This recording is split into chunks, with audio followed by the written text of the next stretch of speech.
Hmm. Looks like we are live.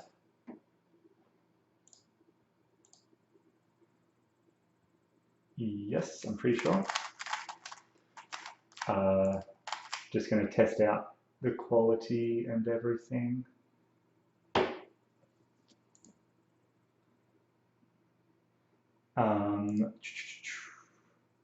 Good morning, everyone. Let me know how the quality is. If anyone is a Twitch expert and has any suggestions on how to improve quality, also let me know, because basically Australia has a pretty bad bit rate, or like at least my internet upload speed isn't very good. And so the bit rate is quite low, about 1500 bits, sorry. And so I can't stream in like the best quality that I would like to, but hopefully it's decent enough. Yeah, about 1500 bit rates. All right, everyone is in chat. Yeah, I was following the chat for the last, I don't know, half an hour or so, and there were tons of people. Quality is fine. All right, okay. First quality test is we're just going to do like a couple of solves, and then let me know, because when I tested it, it just seemed really grainy for some reason.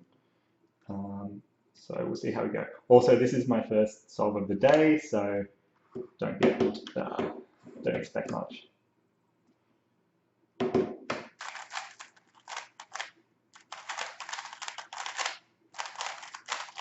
Okay, that was a good first solve of the day, although quite easy.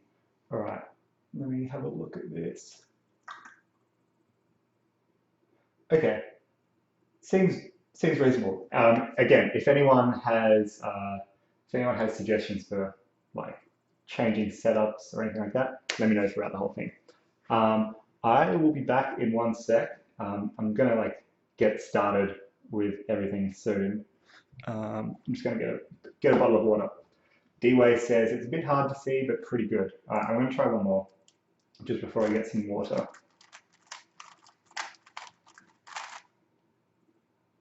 Yeah, I don't know. It definitely won't be anywhere near Kevin's quality because he has insane internet.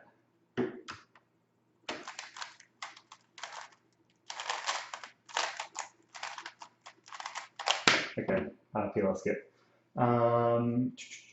Okay, no one's complaining too much about the quality, so I'll be back in a sec.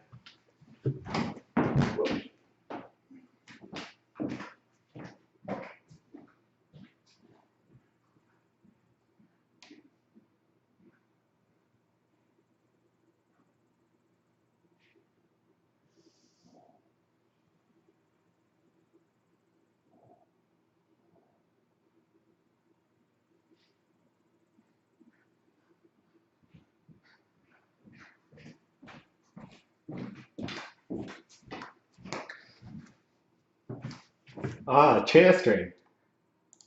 David Adams here. Another very important tip for cubing, guys. I'm pretty sure there's some bot in Kevin's chat that it's a stay hydrated bot. So very important when you're cubing, doing long practice sessions, stay hydrated with water. I promise this is water as well. All right, so just flexing on everyone with the 2 5s in a row. Not laggy, just blurry. Yeah. So basically, I guess when I tested it, yeah, it was just a bit grainy and blurry when I was doing fast solves. Another thing is, so I noticed in Kevin's streams a lot that he can actually talk whilst he's solving, doing a big cube or 6x6 or 7x7 or something like that. If you're expecting that from me, I literally like that's the last thing I can do. Like if I'm solving and I'm trying to talk or explain something, either the explanation will be really terrible and I'll mess up my solve, or the solve will just be really terrible. So yeah, that's not something I'm that good at. All right, just gonna see if I can do some more 5s, and then I'll get started with the plans for today. What am I doing? Shout out to Hayes Cubing. Oh no, I need to mod some people. All right. Mod. How do I mod? Okay. I see Hayes Cubing. I see a ban and a timeout button. How do I mod? Mod via the chat, guys, please. Oh, Mental Block TV is hosting you. Excellent. Um, delete message. No. What if I click on Haze Cubing? Oh, there we go. Okay. Bam. Timeout. Mod. Haze Cubing's a mod. So just look after the chat, guys. Beautiful. All right. Who else can I mod? Zach White. It's definitely a mod. Lovely, lovely. You don't get a choice whether or not you become a mod. Yuri, I'm assuming that's Yuri from Brazil. I can mod you if you like. David Adams up the top, gonna mod. So you can just keep everything under control. Lovely, lovely. What else? Oh, okay. I guess the mod actions come up in the chat. No, I'm not going to mod everyone in the chat. All right. I'm going to keep solving until I don't get any more fives, and then I'm going to actually get started with the plans for today. And this is definitely not going to be a 5 at all, as I said.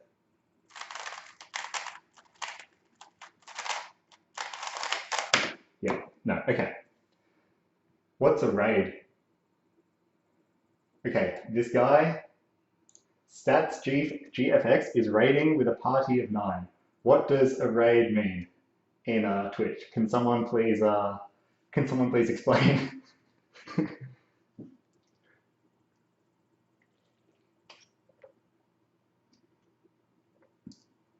When a streamer comes with his viewers on yours. Okay, okay, that makes sense. That makes sense. It's his stream now. No, I literally know nothing about Twitch. I watch like, wait, I have to mod 9 more people. Okay, Yuri, you're becoming a mod. Anyone that I know well in real life is a mod. There you go. Nice beard. No, the beard is pretty terrible. Basically, the story with that is I'm really lazy, and since Christmas I've basically been at home, except I didn't want to shave because I'm going to a party tomorrow, so I'm kind of just waiting to shave so that I'm actually clean shaven at the party. I know Kevin will be very disappointed that I'm unshaven.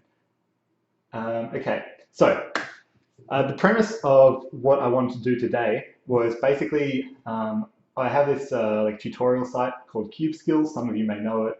Basically, what I do there each month is I do like a live stream. And at the end of 2017, I did a stream on Facebook.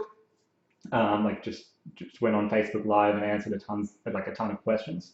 And so the plan this year was to do something similar. And because of how much Twitch is, how much I've enjoyed like watching people on Twitch and seeing that grow within cubing, I want to do a Twitch stream. So that's the plan today. I'm going to probably be on here for a fair while. I imagine like a good 3 or 4 hours, depending on how I go with like cubing and how many people are in the chat and stuff like that. But yeah, I've got like the whole day free basically, and so should be a good time. The plan for today, what are we going to do? All right, so basically, like I said before I started, we're going to basically copy what Kevin's been doing. Just do a bunch of different solves, chat, like answer questions from the chat. I do have a couple of things prepared. So I have a response to one of Jaden McNeil's rambles prepared, which I can perform soon. I also had the idea, or copied the idea, of doing some top 5 lists. So if you have any suggestions for top 5 lists, let me know. The first one that I'm going to do is top 5 Kevin Hayes world records as a tribute to the inventor of the top 5 list.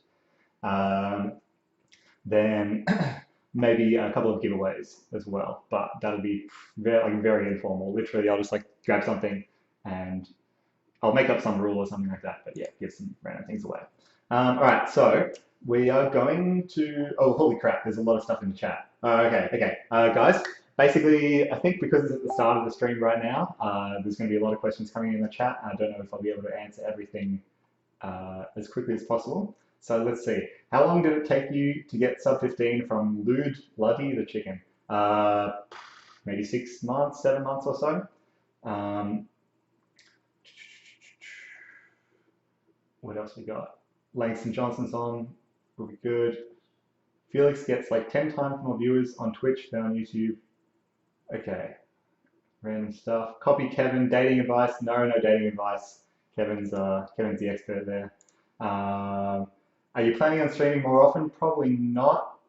This is just going to be like a special, maybe like something before World Championships or something like that. But yeah, not too often. Top 5 times Kevin Hayes has sworn.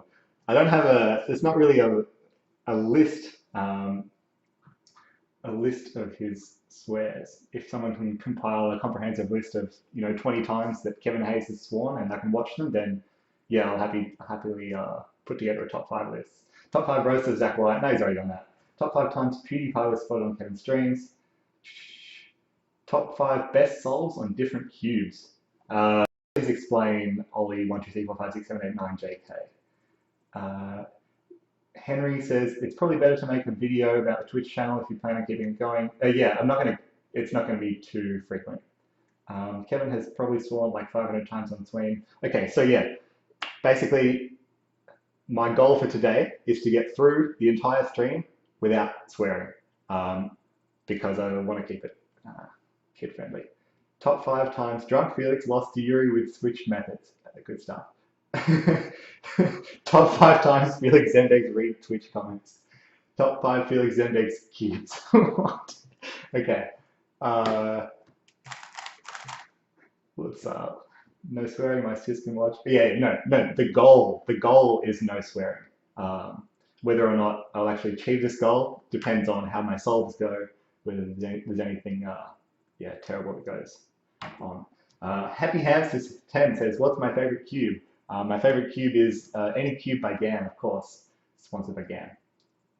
Will there be a VOD of this stream? Yes, there will be a VOD of this stream. Is it pronounced VOD? And also, what does VOD stand for? Please let me know in the chat. Top 5 swear words. Top 6 favorite cross colors. All right.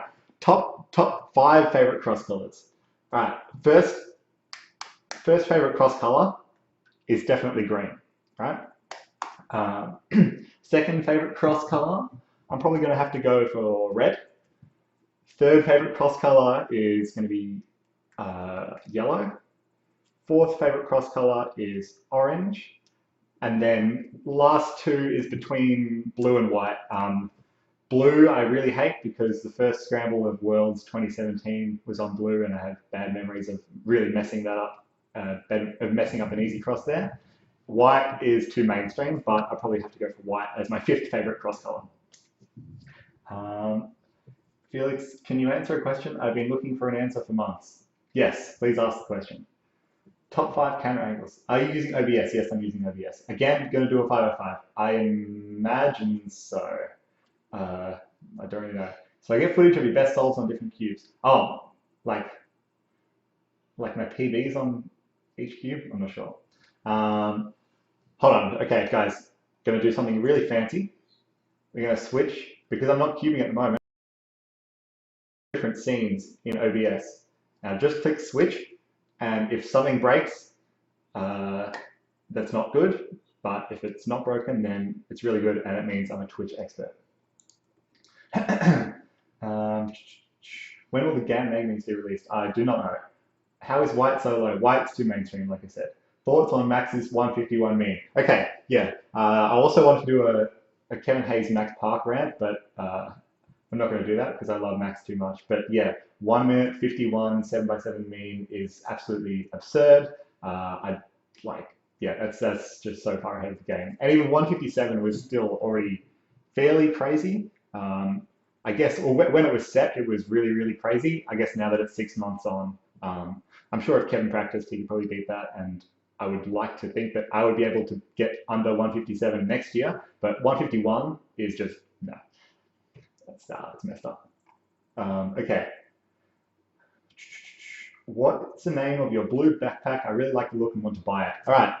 Okay, I'll be back in a minute. I'm going to briefly talk about my blue backpack. I know a lot of people have given me grief for using this blue backpack at competitions, especially when I was traveling through Europe, but I think it's objectively optimal.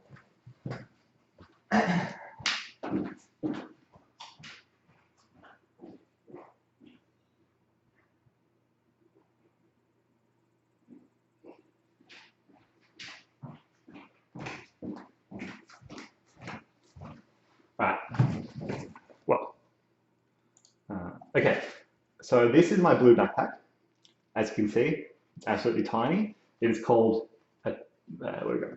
A tadpole backpack by the company Black Wolf. It was originally my mum's backpack, but I basically stole it from her because she doesn't use it and I like it. And the good thing about this backpack is you basically can just fit all your mains in for the day that you need, and that's as much space as you need. Also, strongly recommend the GAN backpack. It's really excellent. But yeah. But yeah, people give me crap because the backpack is so small and it looks silly, but I think it's objectively optimal. David Adams asks, when is the shirtless stream? Oh yeah, guys, I'm like way, way, way behind on the comments. So I'm just going to be going through the comments and in chronological order, and you won't even be able to see the comments that I'm replying to. You'll have to scroll up a lot. David Adams asks, when's the shirtless stream? Hayes King says top 5 Jane McNeil rambles. I think there's only like 10 or so. So I'm gonna maybe we'll make a list once he's made a few more sometime next year. What is / was your favorite place to compete? Favorite place to compete? I'm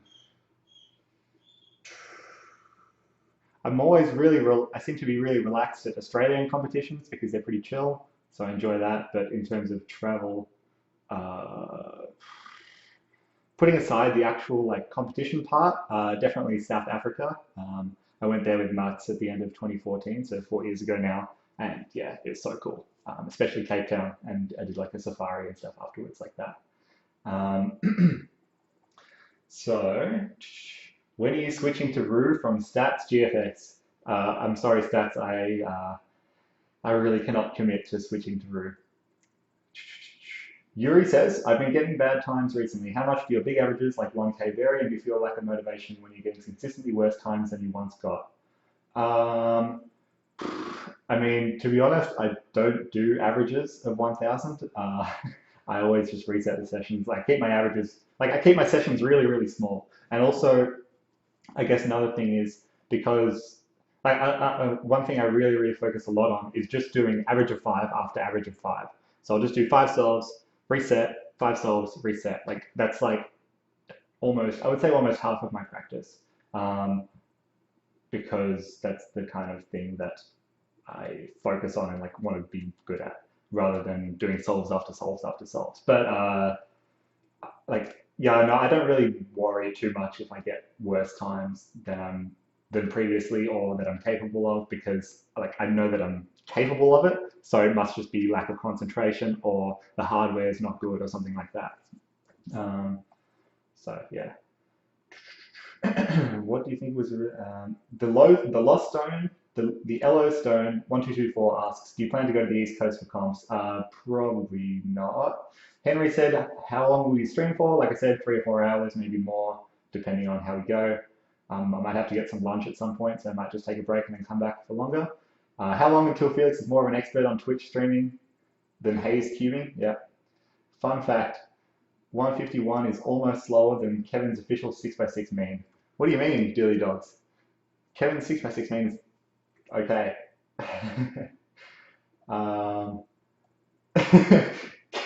Calvin says, with how much people say objectively optimal, wouldn't it be objectively optimal to say oh? I agree. And for that, you are a mod. What is your record at home? I have my records at home in PB sheet. It's in the video description of all my YouTube channels, all my YouTube videos. Felix is a thief. How do you fit everything in that backpack? Top 5 magnet strength.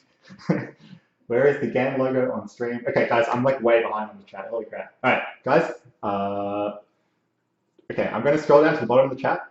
Let me know if you want me to keep going through all the previous chat messages or just respond to the stuff that's coming through live and do some solves. Are you in the US? No, I'm in the AUS. Is Mats there? No, Mats is not there. The video we recorded was from about a week and a half ago when I was in Amsterdam, just doing a bunch of solves, team solves. We got pretty addicted to those and had a few strategies here or there. Basically, our strategy with the team solves was either set up to a ZBLL or let Mats do VLS. because that reduces the number of times that we need to switch. And also extended crosses are really good. And also doing rotations as you pass it off is quite nice. So, okay, Corey Mark says live comments, live comments. Don't read every chat out loud. Okay. Okay, good point, good point. All right, so we're going back to the live comments. Is this your first stream on Twitch? Yes, it is. Do you go to German comps? No, I've never been to a German comp. Okay, I'll stop reading the questions live on chat. Mats is very good at VLS. He's the best at VLS. Still, sometimes I kind of cringe when he spends time recognizing or like pausing before he inserts, but yeah, he's pretty good at VLS. Yes, let's grab a beer at World Championships, although that weekend is going to be insanely busy that whole time, so we'll see how we go.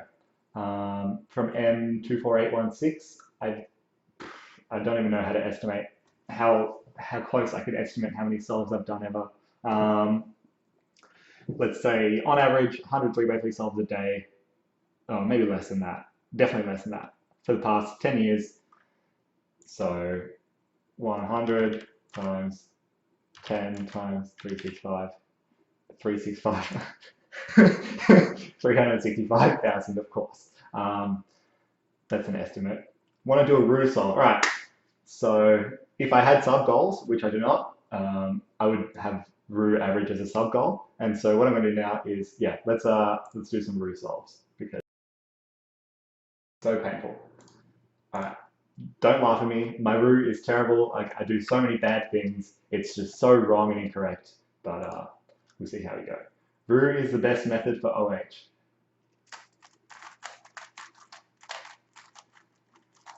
How many solves does it take to start averaging 5 seconds in a session? I don't average 5 seconds. I average over 6 seconds. Didn't you do a Roux solve in a world record average? No, I never did Roux. Roux is objectively somewhat optimal. Okay, see, I don't even know what to do here. This is so bad. Seriously. So messed up. Okay. All right. No, I don't even know. Color neutral is so much harder on Roux, seriously. Crap. Oh no, I used the wrong edge.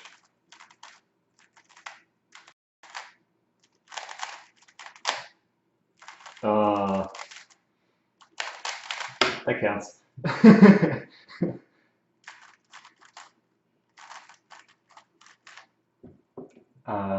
Yeah, I'm color neutral on Roux, but like it's just so bad. Like, yeah, just horrendous. Seriously. My favorite restaurant. Any like really good Japanese restaurant, I think. There's like a couple near where I live which are really, really nice. So like, yeah, Japanese. This looks like CFOT with extra stats. Oh, my favorite restaurant is Chipotle. Yeah, of course. Sorry. Okay, so, all right.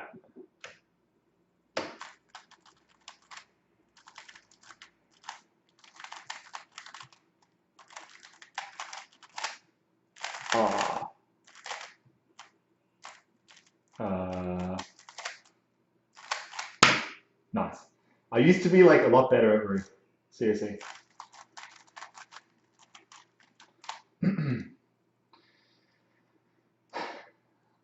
But I just have not done it.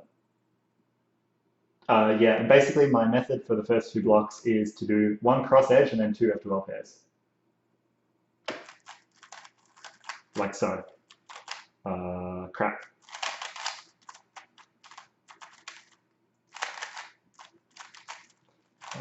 Suck so bad at air moves. Oh my god. This is so bad.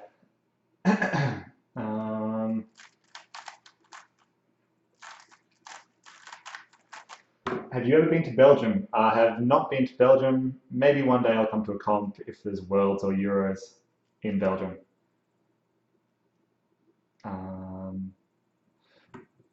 What world record do you think is most likely to be broken by you right now?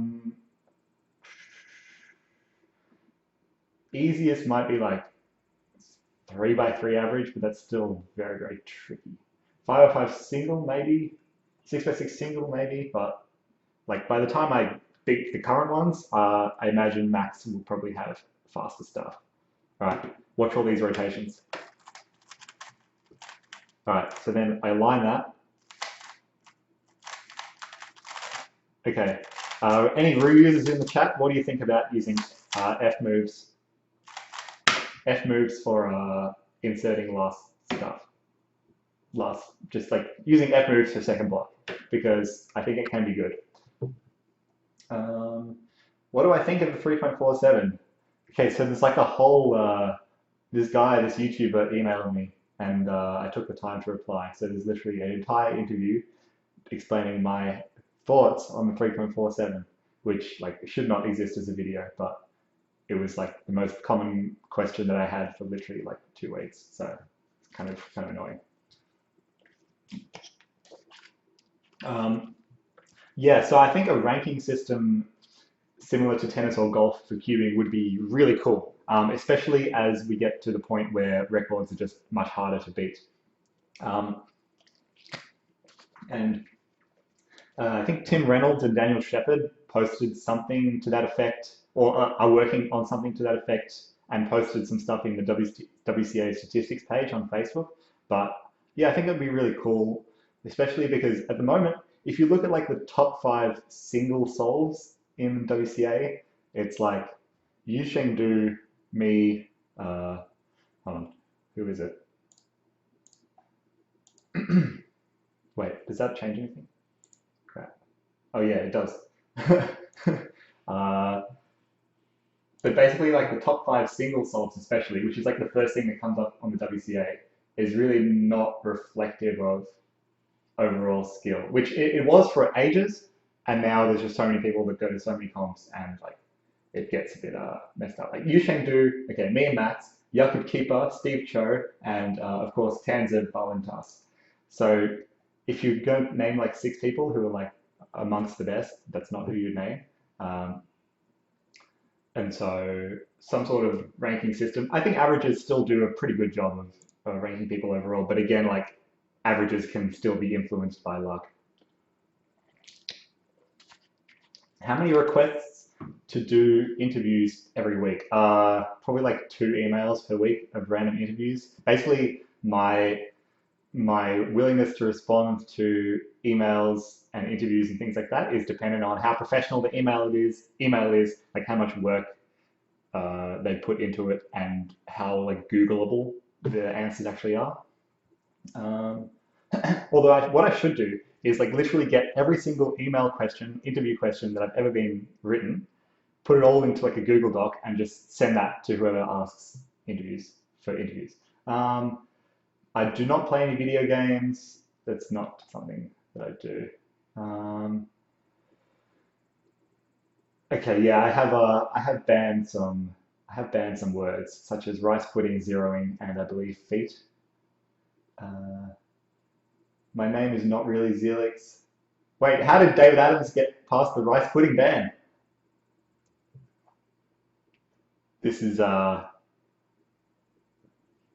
on. How do I ban David Adams?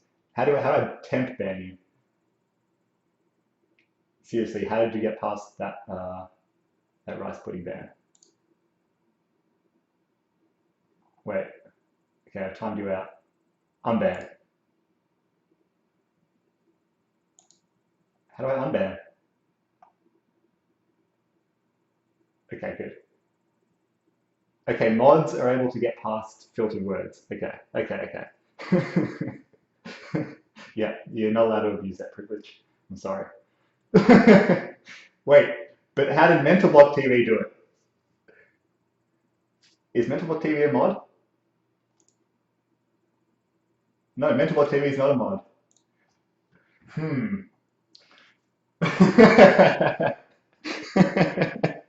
Oh dear.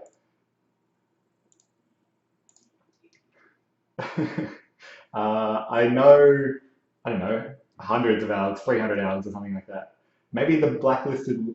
Oh, okay, wait. It said message. Okay, so Mental Block TV. No, no. Okay, so Mental Block TV is not a mod, but they were able to say rice pudding in the chat. So I don't know. I'm not going to ban links because I trust people. Um, so if people start posting random links, then I'll just like ban them. Easy.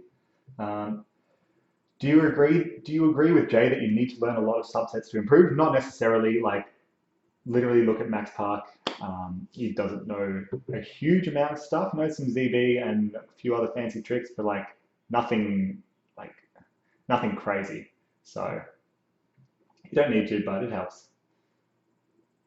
Uh, Square One tutorials. No, I don't really do Square One. All right, all right. My favorite event that isn't N by N, obviously Megamix, I suppose. Yeah, probably Megamix. All right. Let's do some solves. So yeah, I'd like to be able to respond to literally everything, but as we saw about 15 minutes ago, that is not possible at the moment. Download illegal movies.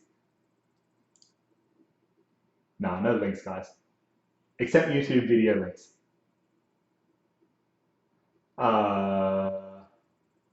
Wait. Gamma type down, won't load. No, I don't know. My 7x7 main is the Spark M. Sorry, Kevin.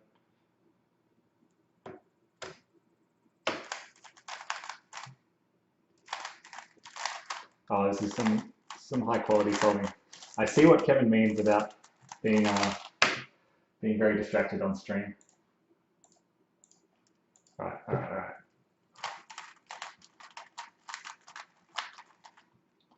Everyone watch that video. What is this video? No! Delete message. Crap. Oops. Oh, this is a mess.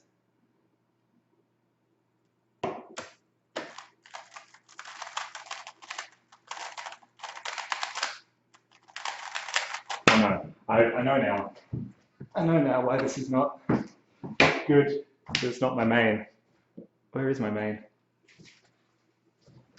Somewhere.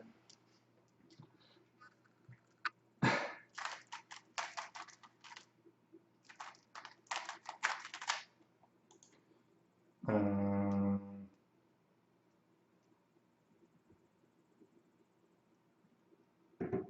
Weird scramble. Oh crap. Yeah, reset.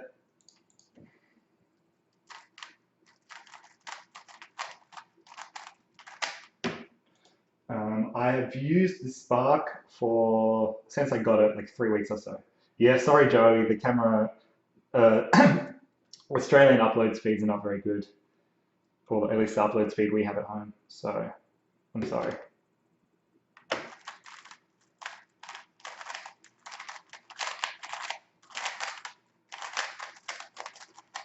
Ah, guys, I swear I'm actually a lot better than this. Or maybe I'm not. Maybe I just get really lucky in comp. Every average.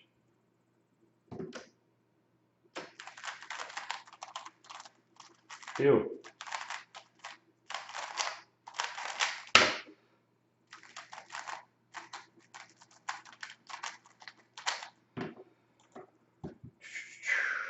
Started keeping when I was 12. I'm not doing Hollywood movies. Kevin can't watch the 151. It hurts too much. Oh, because he's using a Spark. Yeah, sorry. I'll do other puzzles on the stream for sure. Just maybe a bit later. Alsu GTSM is really good out of the box, and I guess it's the best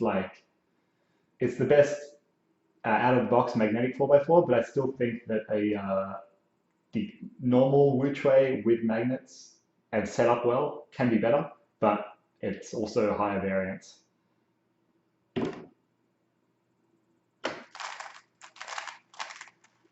Yeah. hopefully.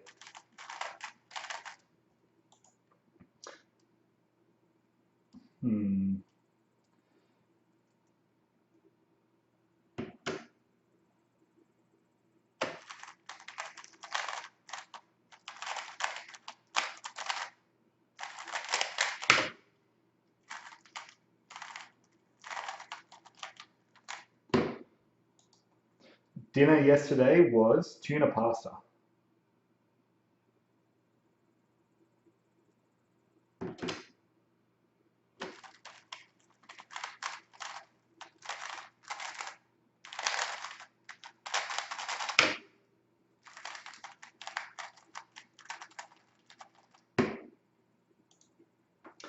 Me and Jay have not opened an Aussie Chipotle just yet. I don't think. No, I don't. I don't trust Jay with anything, any organizational responsibilities. I'm sorry. Although no, I think it'd be better now. Whoa. Okay. That counts. That was like the easiest cross ever. The easiest solve ever.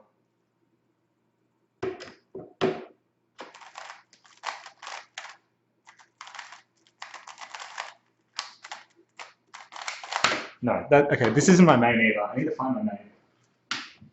I'll be back.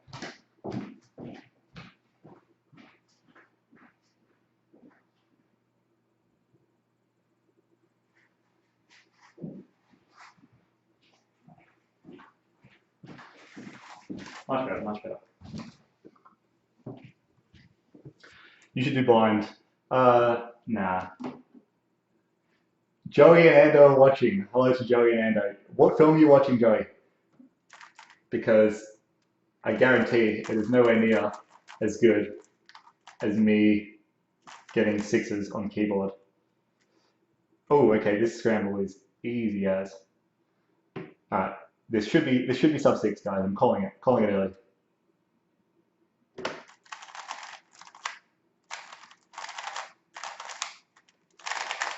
Yes, I backed it up.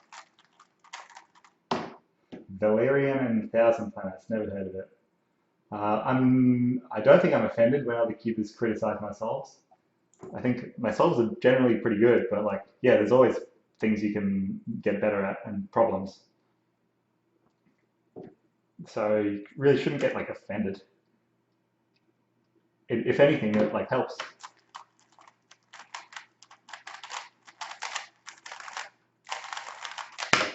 There we go.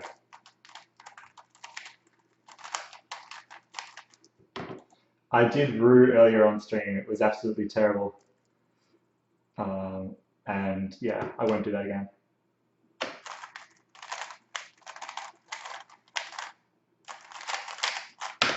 There we go. All right, I'm getting warmed up.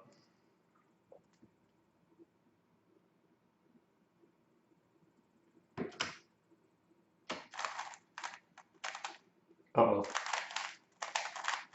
Oh. Okay, that worked out better than I expected.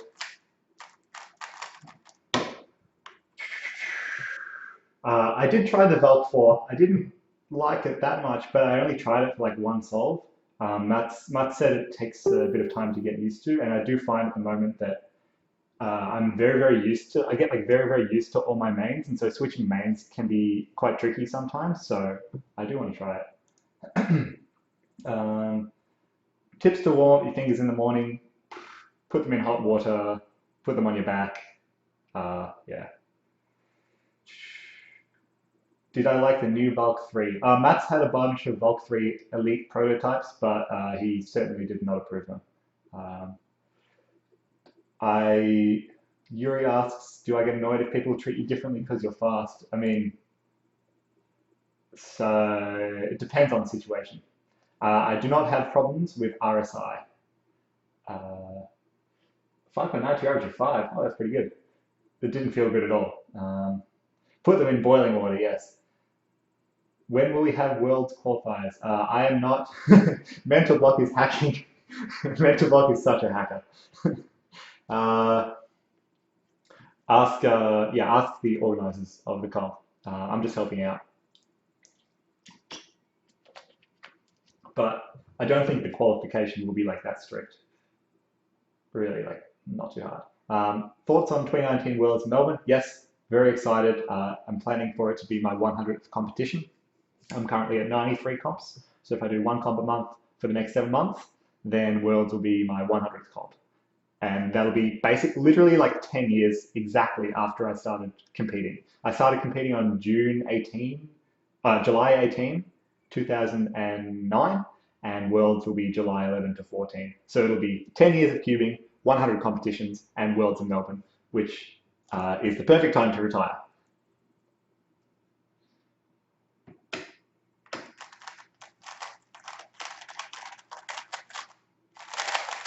Oh, that was a smooth solve.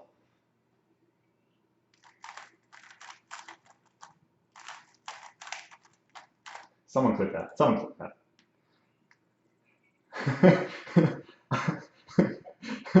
Odds that Felix cries at Worlds. Depends if I win. If I win, then 100%.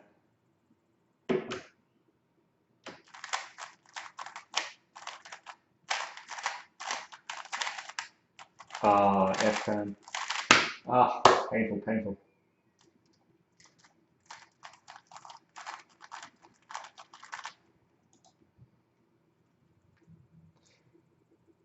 Okay, no sub 5 equals no clip, fair enough. But like, okay, but that solve was so like high quality.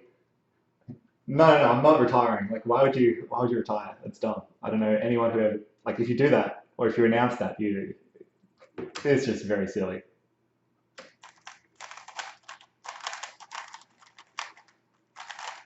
No. Oh, what the hell?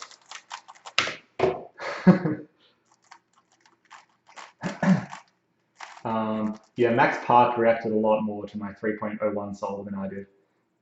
He was, yeah, he was very happy with it. Um,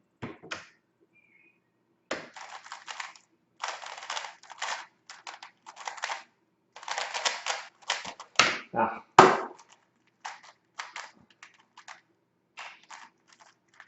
do feel little bit of pressure. No, something's off with my turning.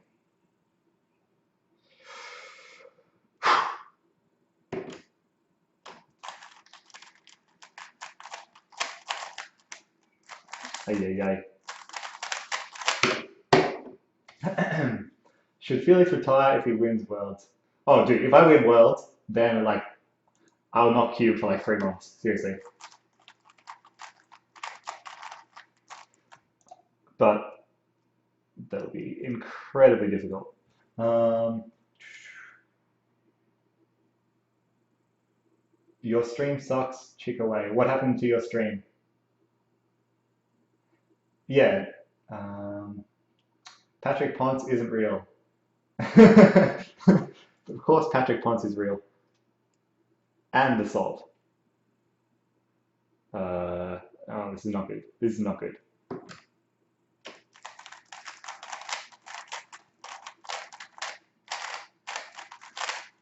Ay, ay, ay.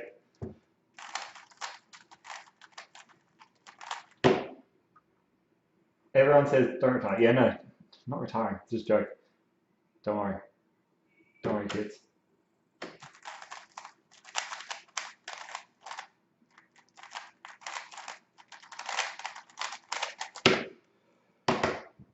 Where is Oscar? Oscar is at a music festival, and mum and dad are in Adelaide for a Latvian choir festival. So I have the whole house to myself this New Year's. So it's nice. Well, like I'm going out, but like for this New Year period, I have the house to myself.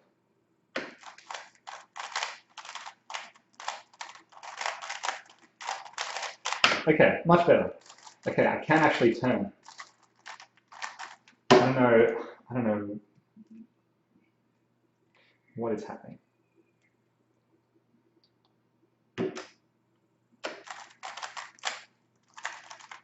Oops.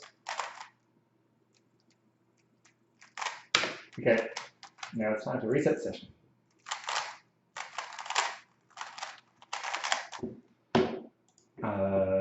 How do you plan to get? Do you plan to get the world? Yeah, it's not something you can plan to get a world record single. It's you just hope you get lucky, and sometimes you do. Um,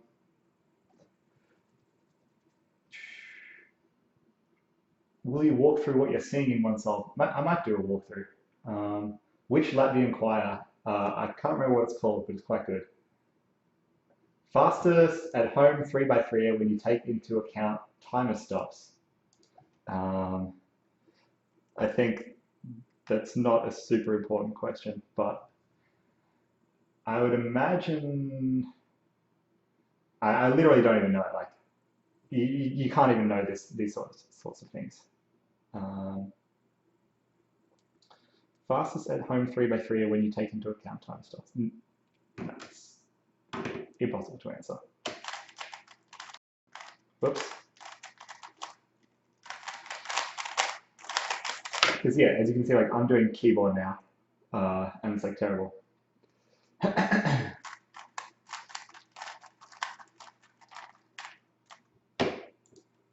Who has the best turning style? Sunghyuk Nam by far.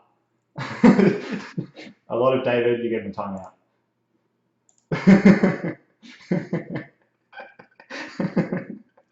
Oh my god.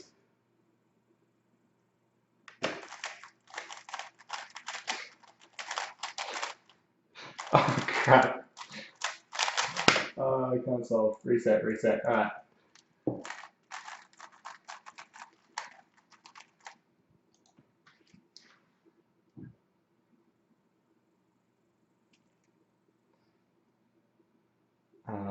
Crap. What is this? What is this?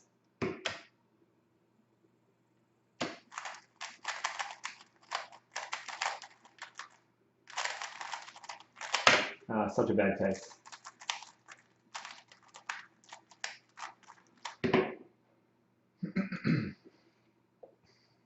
Okay, I'm going to untime out a lot of David.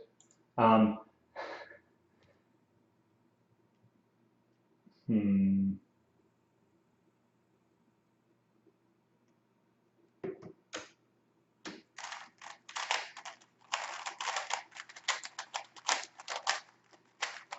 Okay. That was really good, except I messed up the end.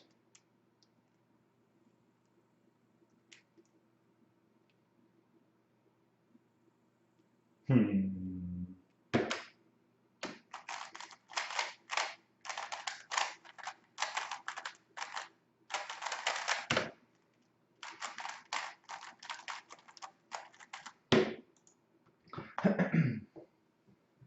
Use CS Timer. No, it's I like QQ Timer way too much.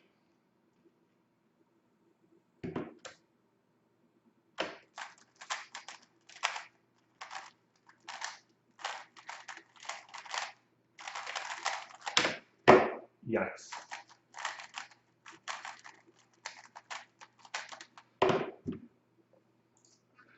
What else is in the chat? ZDL subset to learn first. The easiest ZDL subsets are for recognition, T and U, in my opinion. Also L. I don't have much experience with L as a subset, but like, yeah, I've heard it's also very, very good. So yeah, TUL basically. But just learn one of them. Don't learn like focus on one at a time, basically.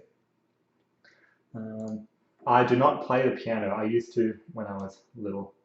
Yeah, CS Timer does keep track of like your sessions and dates and everything like that. But as you can see, I literally reset my session every like 5 minutes.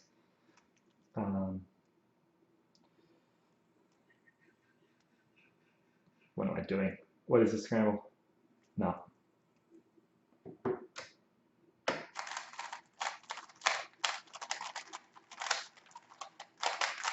Oh, okay, I can turn again. Smooth. Don't know what's happening.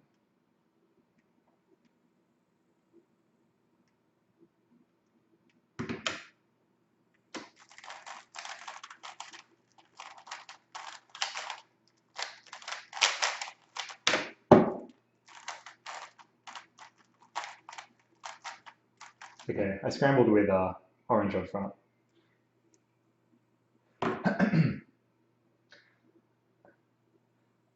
Yeah, but the thing is, when I do a bad solve, I don't want, I do not want those solves in my session, so I delete it.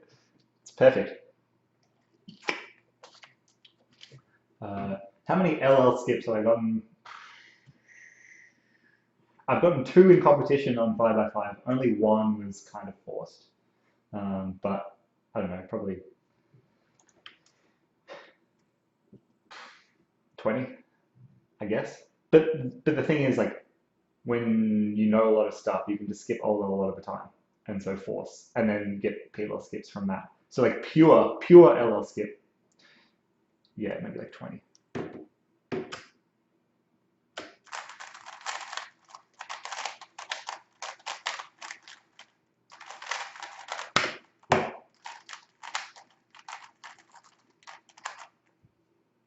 How many solves did you delete to get that average? Exactly.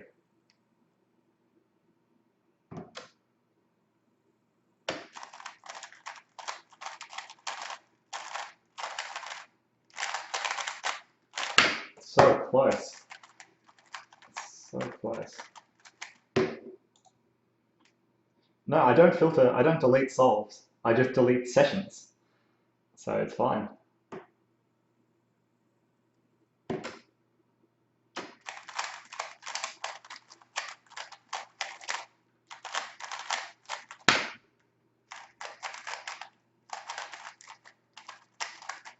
All right, I'm going to do a bit more 3x3, and then I'll change it up probably. How many solves did I delete to get the 5.8? Exactly. Yikes.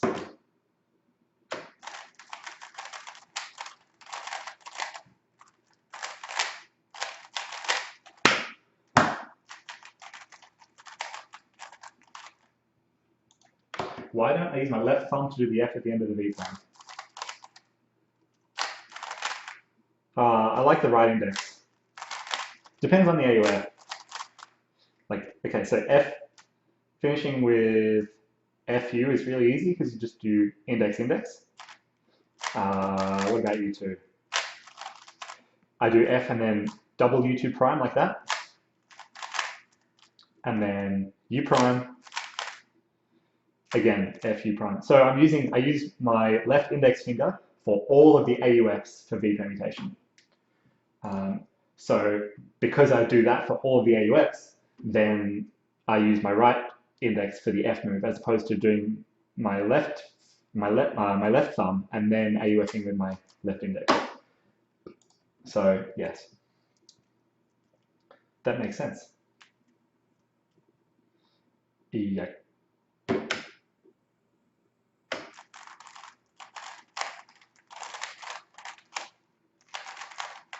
Oh, nice.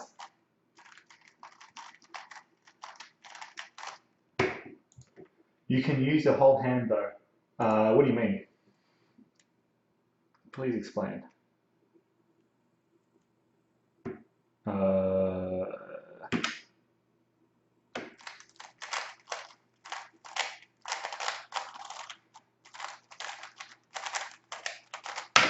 Yeah, switching cube. Yeah. 4 months to become sub 20, maybe 9 months to become sub 15, 7, 8, 9 months, something like that. You can also look at look at my YouTube videos. Basically, I started cubing in April 2008, and so you can, based on the YouTube video dates, you can like figure out what I averaged at that time. How do you never lock up? I always lock up. I'm kind of bad. I don't have good turning accuracy. This scramble's nice.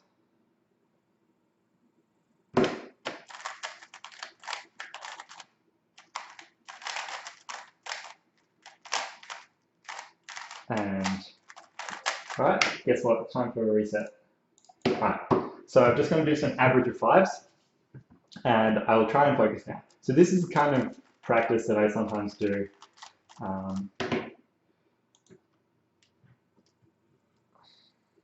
That I sometimes do before comps, and like even at home, just normally, is just to sit down, do average of fives, and simulate comps. Obviously not with a stack mode at the moment. It's not enough space.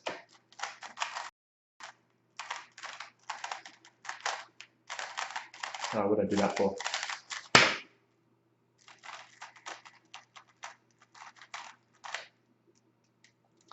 Yes, this is the 3x. It was really nice when it was cold in Europe because it wasn't quite as fast. But now that it's really warm, the cube gets like really fast.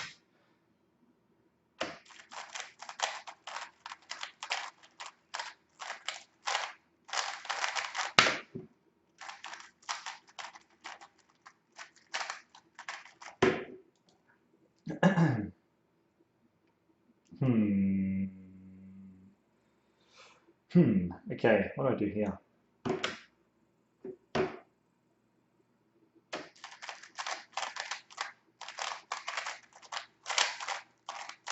No.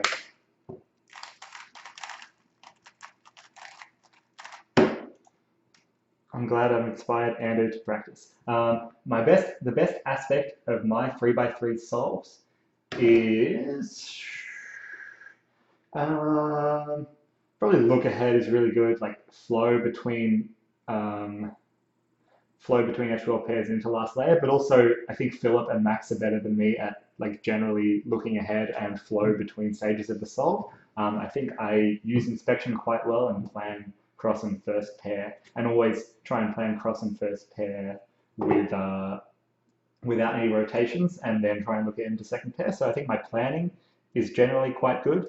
Of course, color neutrality really helps with that. Um, I really don't know. Can you tell me what you think is good? I'm I'm not sure if it's just one thing. This scrambles so bad.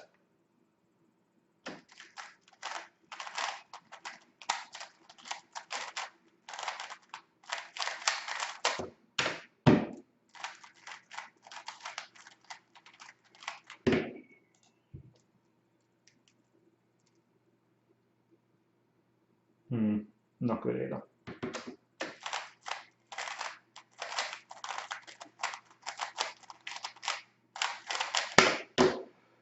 Okay, so reset.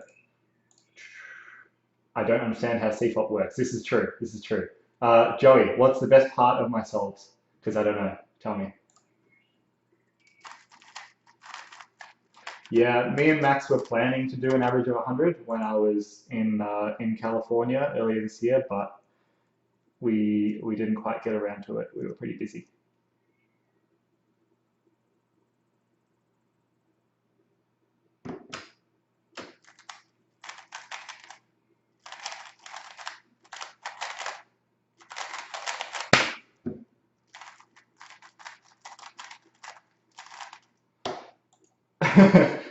I think you're just really good at all of it, TBH. Yeah, my F2L can be really good, I think, sometimes. But yeah, probs. Just good at most of it.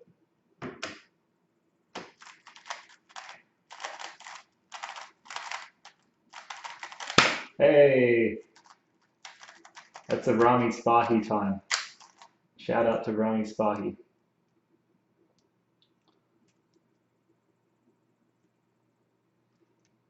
Um,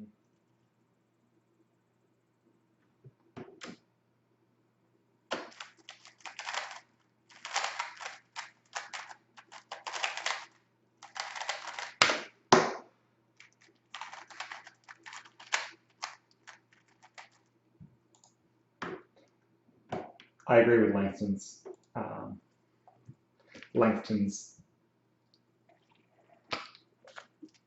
sentence there. I think that's a good sentence. I'll copy that. My fastest TPS solve. I don't know. There's like a 4.2 or something full step that was uploaded like ages ago, which where I was using an hour long. I think it was like 12 or 13, but like there's probably higher ones that just aren't recorded.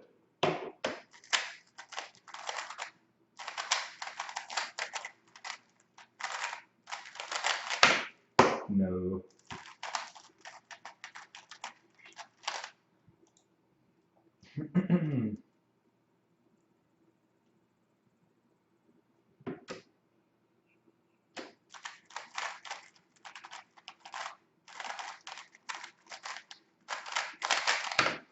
Yeah, no. Switching back, switching cubes, switching cubes.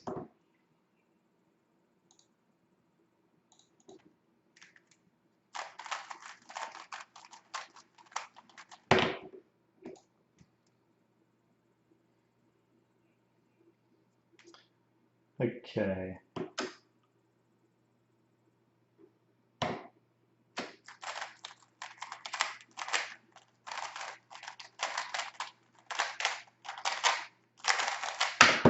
Thanks.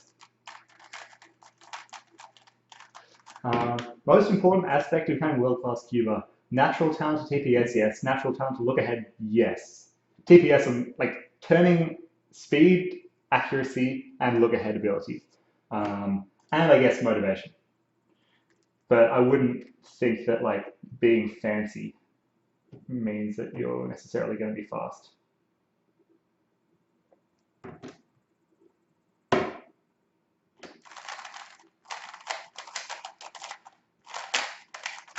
Oh, that was really good. Dang it.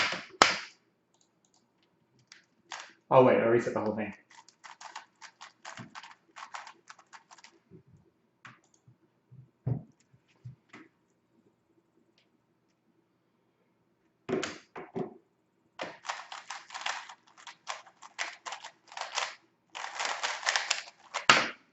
Yes, score.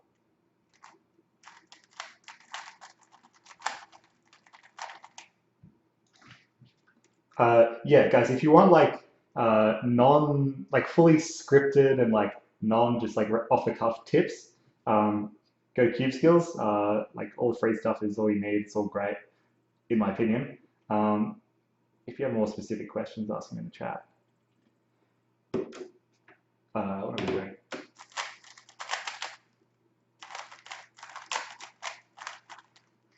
Yeah.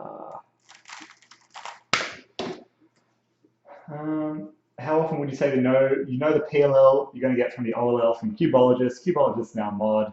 Welcome to the channel. There we go.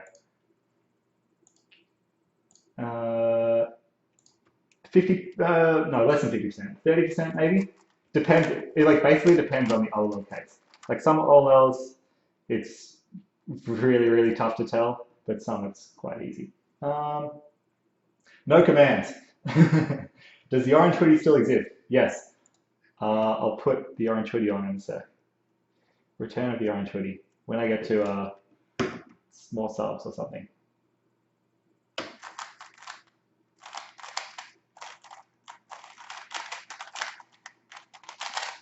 Okay, okay. All right, once I finish this average of 5, then I'll put the orange hoodie on and we'll get some powers and we'll be like sub 6 every time, I promise.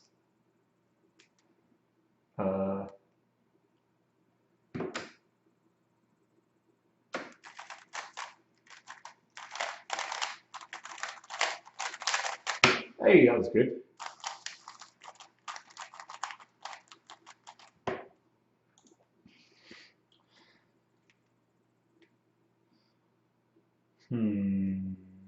What are we doing?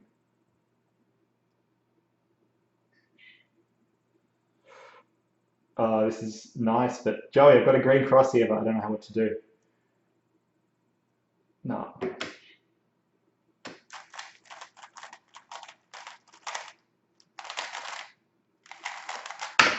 Okay, that was a better average of 5. Still warming up, still warming up. Oh crap, I've been streaming for an hour. Will I do more streams in the future? Probably not very frequently. Yeah, best on stream is a 5.1. That's pretty terrible. We're gonna keep solving until I get a top 5 because.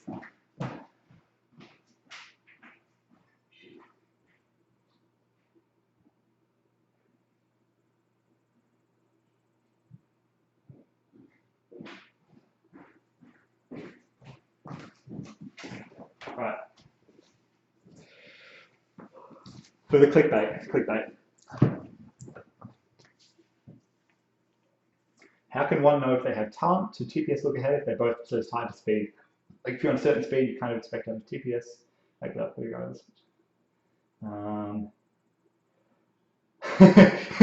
Yeah, this is a real ramble, Yuri.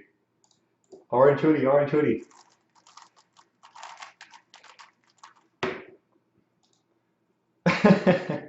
Oh dear, what a crappy hoodie. Anyone want to buy the hoodie?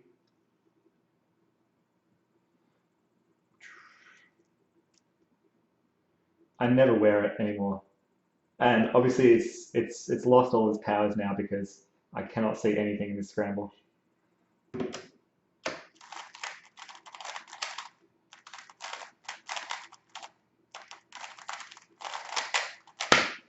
Yeah, see, reset, reset, reset.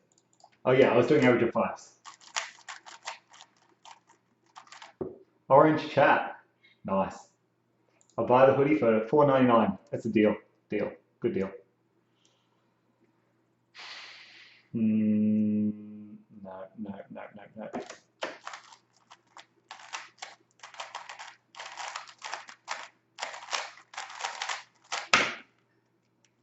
Let's ignore that corner twist.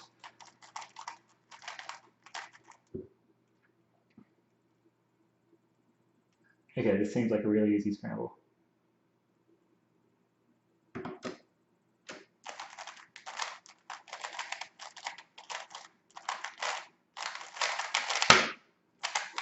Yeah, reset, reset. Sorry, everyone.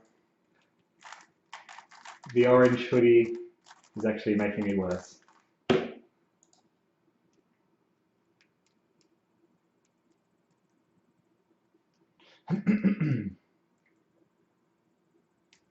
Oh my god, I can't see anything.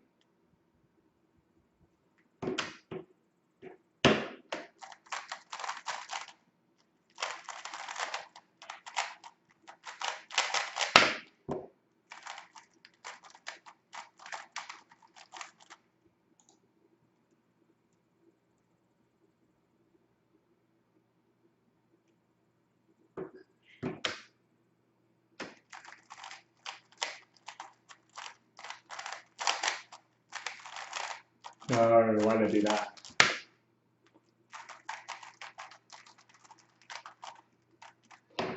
I'm glad I inspired you, Ranzo21, to do cubing. That's great. Keep it up. It's good stuff.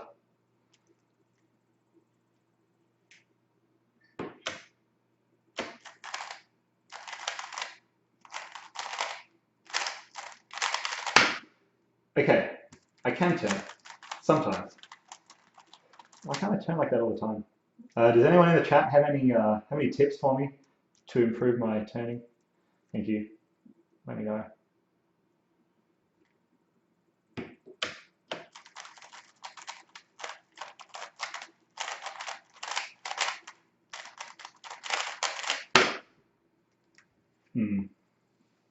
Switching cubes again.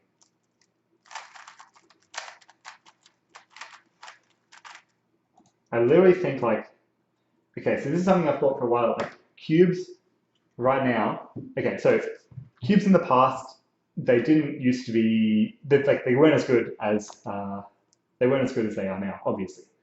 And so, in order to solve quickly on cubes in the past, you had to be like very, very careful and very accurate, and well, like reasonably careful and reasonably accurate.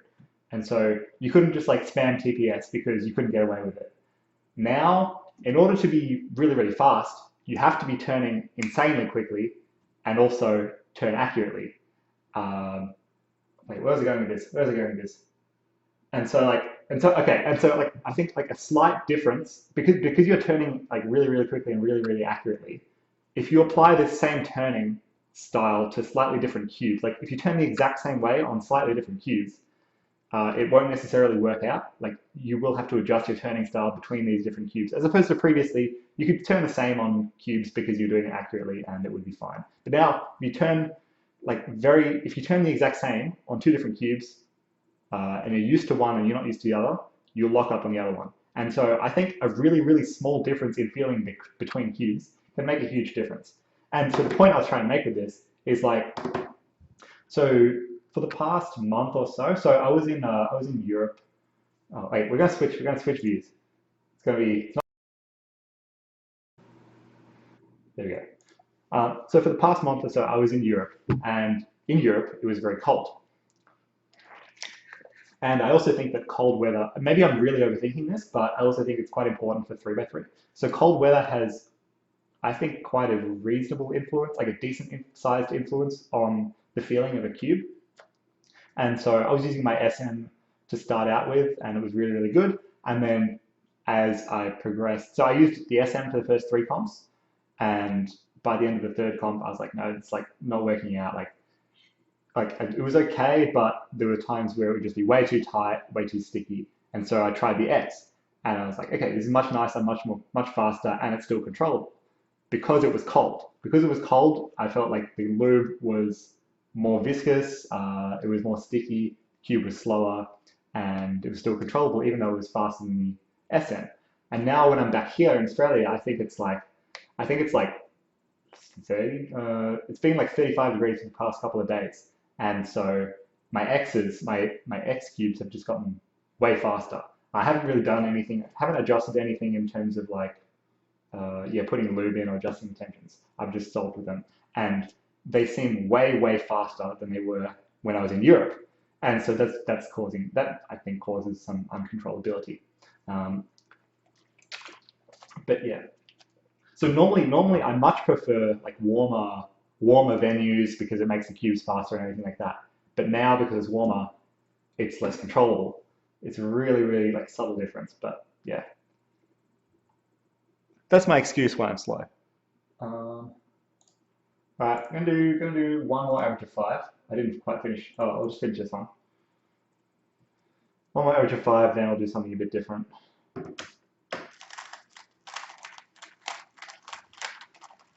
Why did I do an anti-soon when I had a pi? Anyways, okay, one more average of 5. Also, it's too hot in this week. Okay, switch back. Very good, very good. At the comp where you got your 703 and 677, we're expecting to break world record single. Um, That I think for the whole kind of 3 months or like 3 or 4 months before the world record single, like every comp that I was at like 2 or 3 comps maybe. I was like, okay, this is going to be the one. I'm going to get it because 708 was so old and so beatable. Um, like I averaged like sub 8, I imagine at home. So it was really beatable. Just had to do it. So I wasn't expecting to, but I was certainly like, aiming to. All right, last average 5.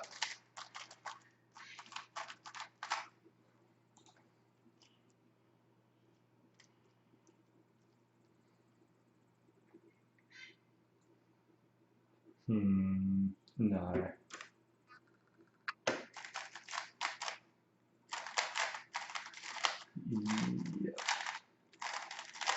Okay, starting again. This is literally what Kevin does. Different key.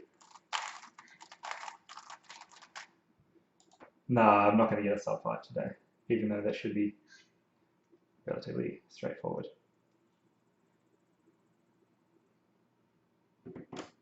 It's just all of the added pressure on the stream.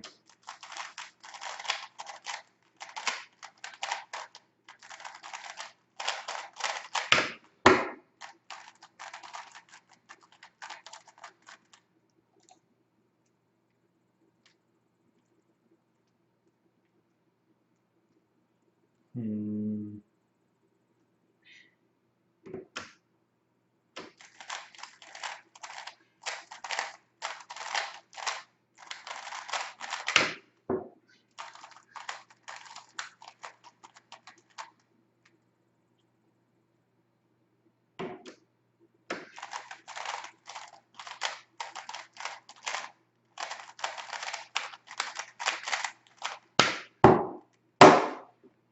Any pressure in difference in pressure between comps and streaming? I feel like I'm solving similar to how I would in comp, probably. Depends on the situation. Comps I can normally pull it together. Yeah, no.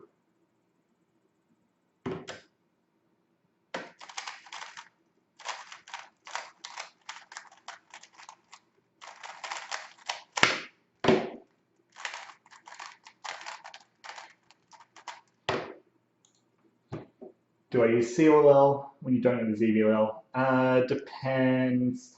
For no, sorry, for pi cases, I do a lot of COLL. And maybe, yeah, no, for pi, I do COLL.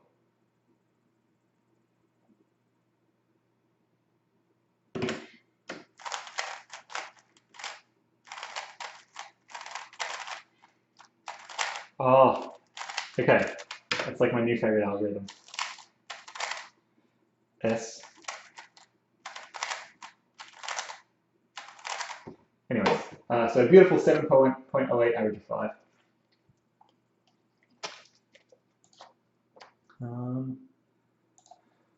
What's the best way to practice look ahead?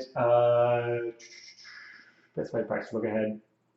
Solves, speed solves. Speed solves where you're going slowly and trying to have trying to be smooth between your F12 pairs, and also speed solves where you're turning really, really quickly to get, I guess, like push your look ahead. Like if you go to the gym or something, you don't like do, weights half the size to practice. You do weights beyond or like to your limit, approaching your limit and pushing like your ability. So that's what you should do for look ahead as well, is push your look ahead ability.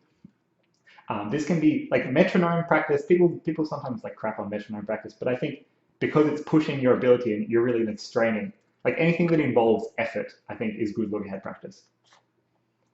Thoughts on Jaden's COLL ramble? I didn't watch that one. I think I've watched all of them except for that one. COLL, I assume his thesis in that ramble is that like COLL is not good for two-handed, which I completely agree with. Although I do think it's very valuable to learn COLL for the recognition of corner permutation. You can apply it to 2x2. COLL is good for big cubes. COLL is good for one-handed and OLLCP. So it's like you should learn it, but it won't help your 3x3 times much. But it's still useful. How many world titles do you have in you? I have none in me.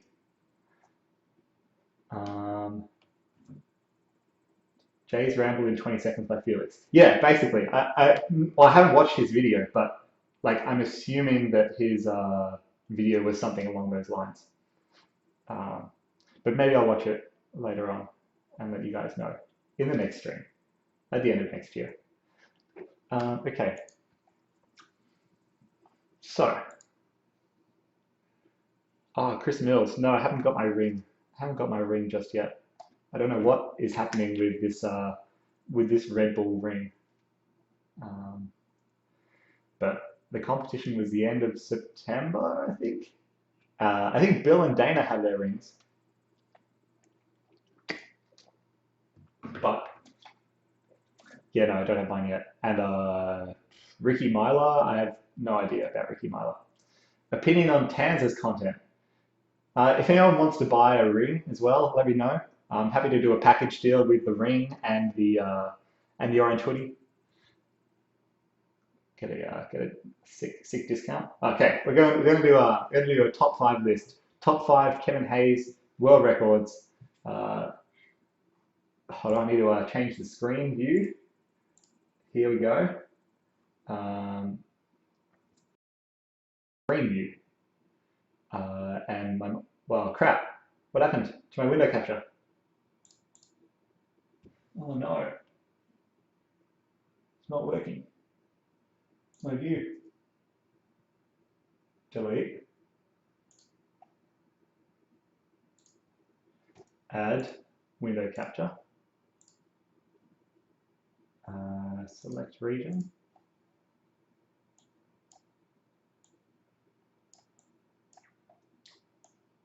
All right, let's see how we go. See how we go here. Okay. Ah, lovely, lovely. All right.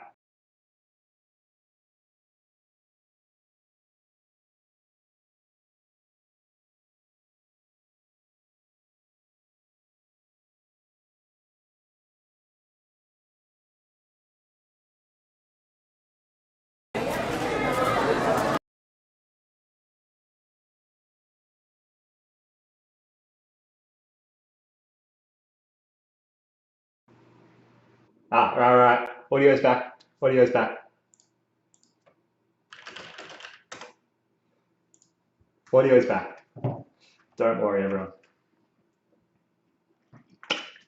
Okay, so today's top five list is going to be Kevin Hayes' top five world records. Now, in order to find Kevin Hayes, firstly, what I'm going to do is scroll down and find his profile. He is currently still within the top 100 for 3x3 single. Congratulations, Kevin. This is amazing. Put my face in it. Okay, edit scene. Oh, look at this! Look at this beautiful profile. Edit scene, window capture. All right, we'll move that there and move me over here. Lovely. Very professional. Okay, so yeah, this is Kevin Hayes. Now, he's done some records in the past, and he loves talking about them, and he loves streaming and talking about them as well. And here we go. Top five Kevin Hayes world records. Now, let's just immediately figure out which ones we don't really care about and reduce that to the ones we actually care about. So I don't know, this random 7x7 mean world record, not memorable, remove, not interested, not interested. This one where he tied my mean, not interested in that one either. These two, no good. But this one is pretty solid. This one is a World Championships final. Don't know if it was the first sub 3 mean, but it was pretty epic, especially this solve, which set him up for a lovely world record average. So getting a world record average and winning the final. Yeah, copied into a Google Sheet. Okay, sure.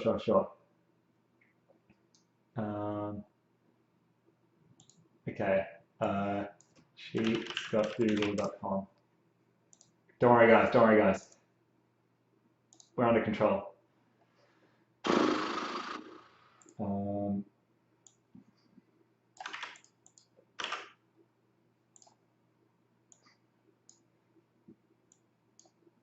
Give me a sec.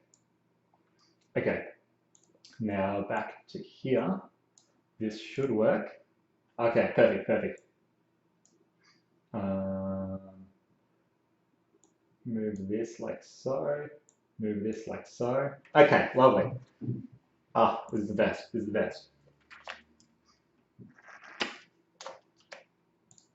Okay, so we're going to remove some records. This one, don't remember that one. This one's tied record, don't remember that. These will keep for the moment. Kevin, let me know if you want to keep this one, but I'm not really interested in this one.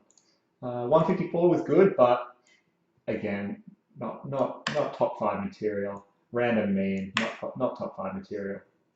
I'm gonna keep. Let's keep this one in because it's a world's final. Keep it in. What's happening in the chat? Yeah, Zedman says delete it. 202 was your first one. Yeah, but was it epic though? Was it epic? Nah, delete. All right, now we're getting down to the good stuff. Lexington before pre-world 6x6. Nah. Asians. Nah, not interested. It's I'm being very brutal here, but we are trying to get a top five list. So let's see what else. Okay, so I'm gonna have some guarantees, some locks in here. So this is a lock. This 140.86, absolute lock for top five. 254 World's Finals, absolute lock for top five.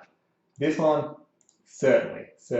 159.95, first sub 2 ever. That's a lock. This one, I'm going to say it's tentatively top five, World Championships final, getting world record average.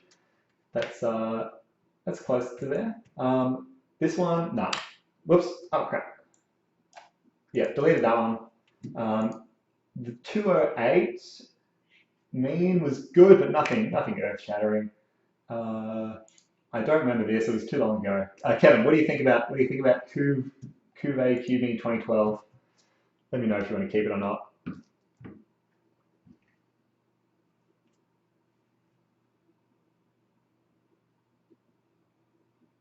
Kevin. Oh no, I think there's a fair bit of lag in the chat.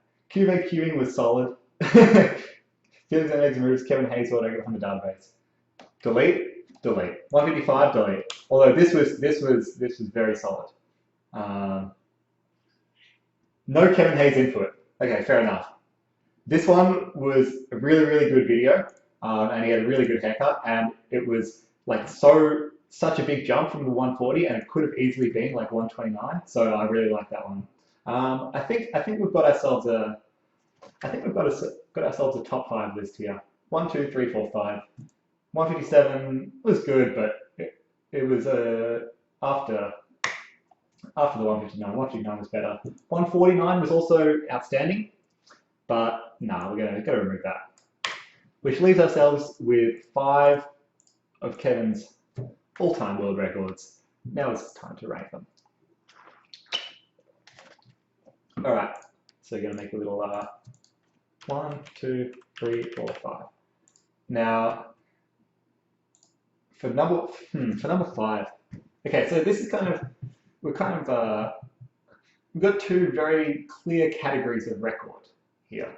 We've got World Championships finals, world records, and winning times, and he's also got the amazing world record singles.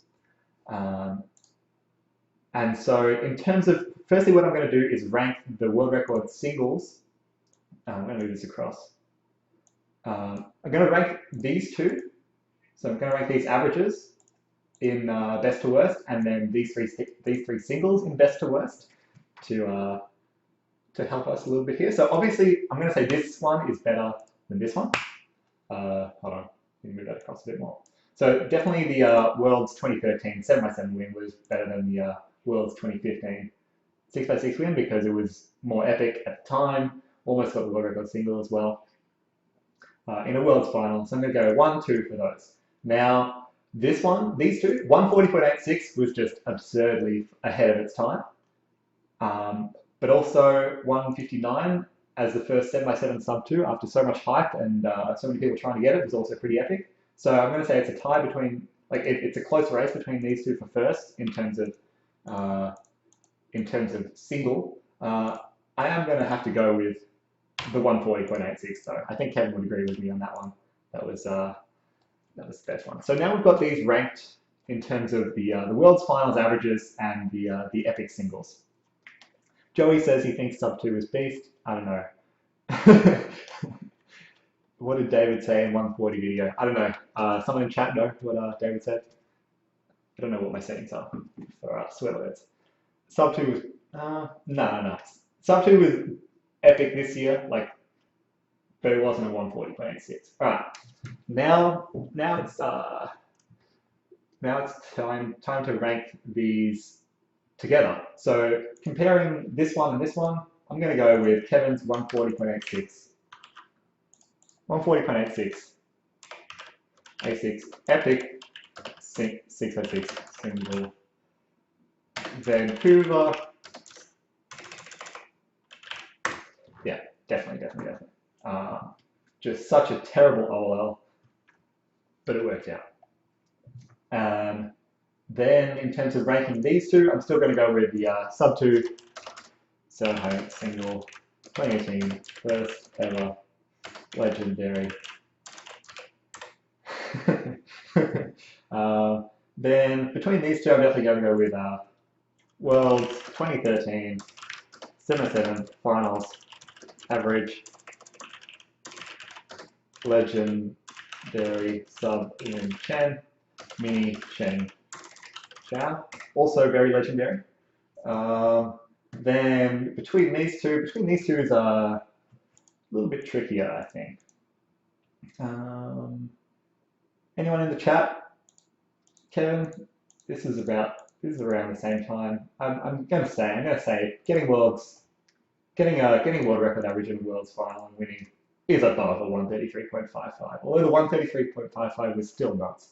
145.98 finals, 6x6 mean.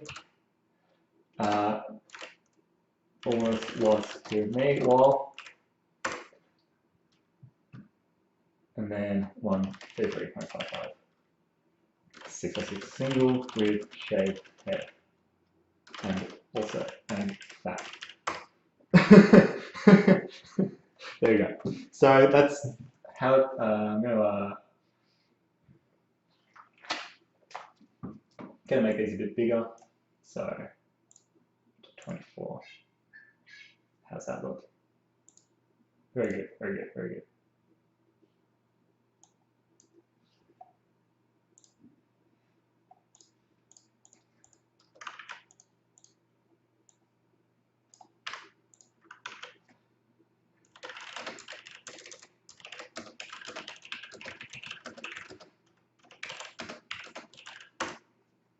Okay, so that's my conclusive Kevin Hay best world records ever top 5 list. Thanks for joining in. Hope you've enjoyed it. Let me know in the chat if you disagree. Kevin Hay said he made the list himself and he has he has the same top 4 in the same order. Kevin, did you make the list yourself on stream, or is this just something you did one evening for your own enjoyment? Please let me know in the chat. Also, someone clip this, and I'll definitely post this on YouTube. This is amazing. Oh, wait, Kevin just did it like 10 minutes ago. Oh, okay. But were you influenced at all by what was going on in the stream, or not? Ah, clips are like a minute long. Okay, so but I can once the VOD is up, VOD, I know terms. Once that's up, then I can like download that and just do whatever, right? No. Don't worry, David. This is all saved. This is all saved. I checked save recordings. I really wanted to make sure it was available. Okay, Kevin. So what was your? Yeah, it's on. It's on. Don't worry. Kevin? What was your 5th best world record? 5th favorite world record? If it wasn't the 133.55 6x6 single with shaved head and fat. 202 5th because it was first record, heavy personal bias. Okay, fair enough. I was close with that one. All right, if anyone has any top 5 lists they want me to make, I think that's what I'm going to do for the next little while. I'm just going to go to the bathroom, fill up my water bottle, but let me know in the chat if you have some more top 5 lists based on like WCA stats and stuff. I'm not going to, probably won't do anything myself. Maybe like I won't do anything on myself. That's strictly banned, but I'll have a think. Top 5 Jake McNeil OCRs. Well, that could be good.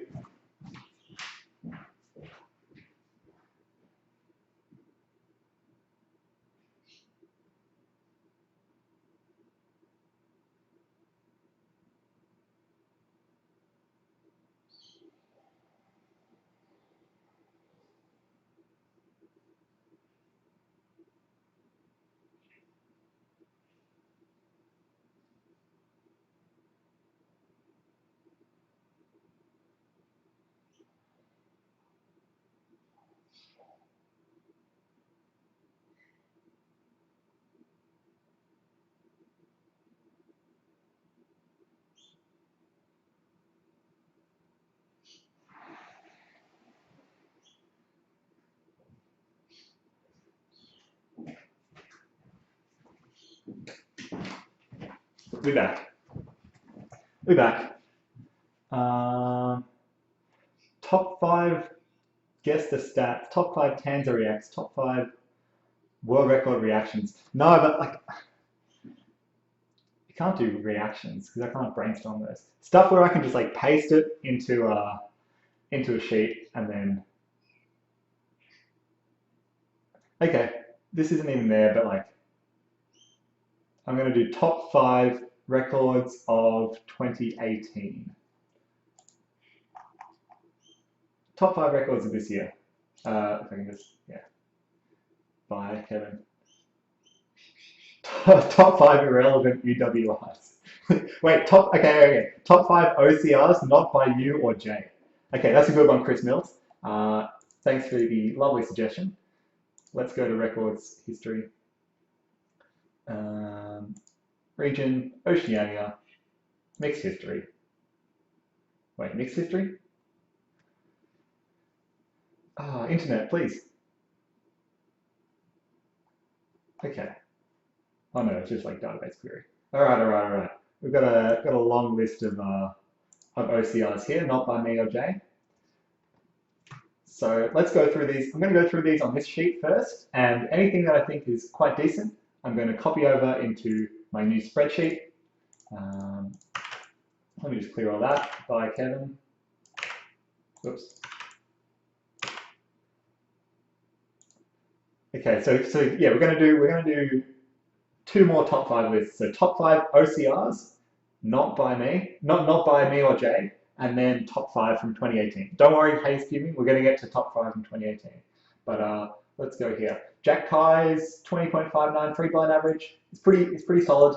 I'm going to paste that up here. Oh, the formatting is so bad. Okay. Multi-blind Tom Nelson, no. Pyraminx, Ethan Stevens, no. Square One, Jody Jones, nah. Tomoya Furman, Tomoya, if you're watching this is trash. You can get like a 120 world record easy. 3x3 with feet, Tommy Capriles. First OCR for Tommy Capriles. Definitely going on the list. Lovely. Love it, Tommy. David Pierce, no. Jack Kai, blind, nah. Jack Kai, okay, this is the epic solve where he destroys Tomoya Furman's soul at the Asian Championships. If you don't know this story, Asian Championships, 3x3 blindfolded, round 1, Tomoya and Jack sitting next to each other. Tomoya opens up with a, it's not on here, but it's like a 19.3 or 19.4, and it's like a really easy scramble, obviously, and then Jack does a pretty crappy solve and gets a 19.2 and just crushes Tomoya's solve. No, feet is not top 5, it's just a candidate. Jack Kai, no. Tom Nelson, well, nah. Felix J, Tom Nelson, Jack Kai, me, Tom Nelson. I've got to include something Tom Nelson here. Worlds, okay, oh, this one, yes, this is going to be top 5 hands down. Tom Nelson's 5x5 blindfolded OCR World Championships, first place. Joshua Hounslow with a 1.53 pyramid single. Maybe not. Jack Kai. I don't know. Jack Kai's records are pretty good, but none of them really stand out except his recent mean was amazing. But I can't remember too many specifics. Justin Hea's 2x2 single? No. Thomas McAdams clock single. It's got to be on the list. Oops. Clock.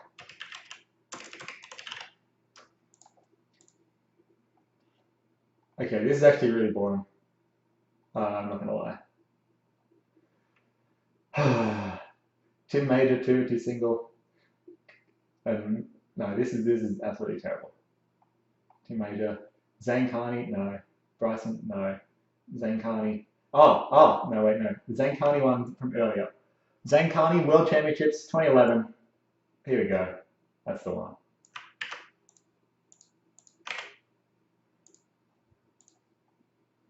Zane Carney, Cameron Stollery, Jeremy Lou. Nah, this is all crap. Dean Beardsley, no. Aaron Putty Matthew, no. Cameron. What are all these? No.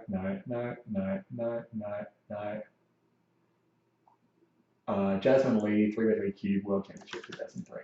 All right, we've got ourselves a really really comprehensive list of OCRs over here. Delete column. Whoops. All right. Oh crap. All right. So this is the top 5 oceanic records that are not me or Jay McNeil.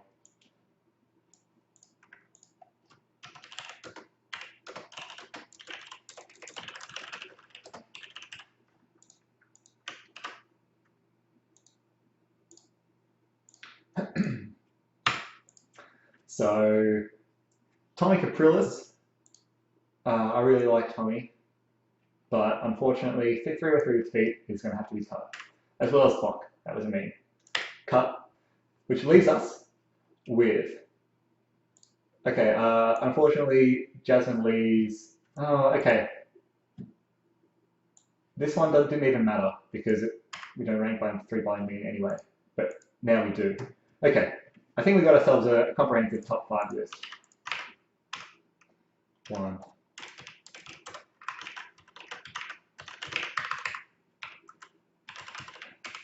Okay, guys, we're ready to rank the top 5. Top 5, coming in at 5th place is going to be Jasmine Lee. Oh, crap.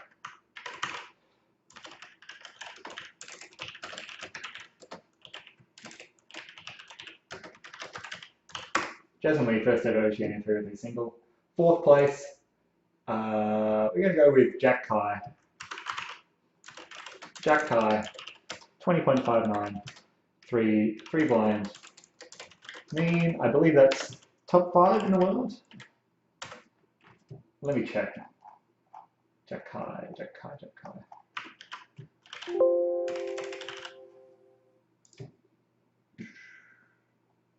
Oh, what a beautiful man. Okay, it's 3rd in the world. Yeah, I thought it was 3rd. No, not world record hash, world record 3.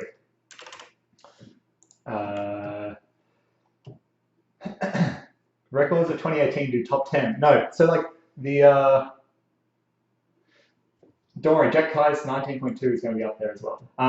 For records of 2018, we could do top 10, but like top 5 would be even more fun because I would have to eliminate some insane records. So after that, I'm going to go with Jack Kai.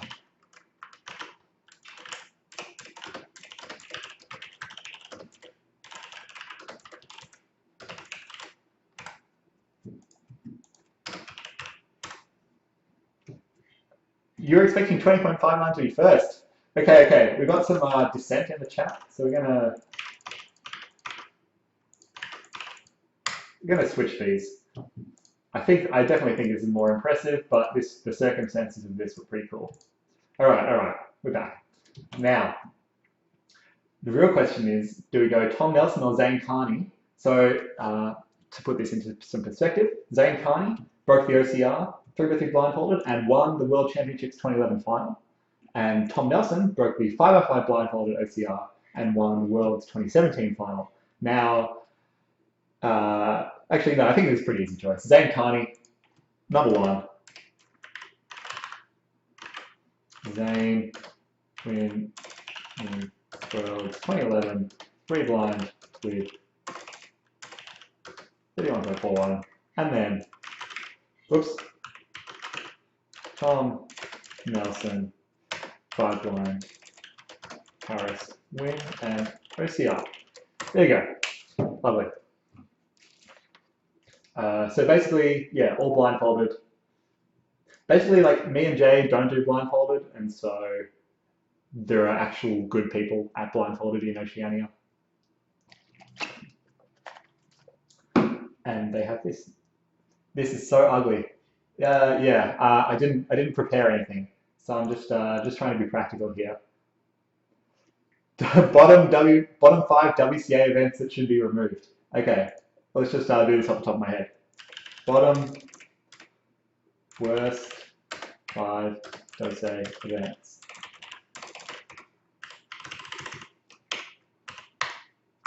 That should be removed.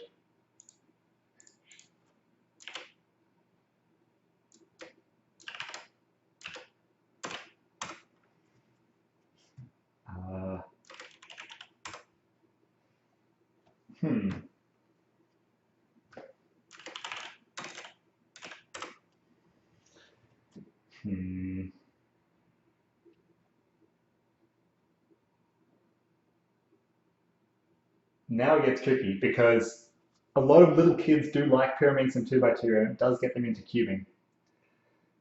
And Pyrrha is like a pretty OG event. So I'm gonna say Pyrrha can stay in out of the worst 5. What events are there? Multi, so on, Peerings, clock. Okay, now Peerings next. And then lastly, either 5 blind or 7 by 7. I think I'm gonna say a tie between those two.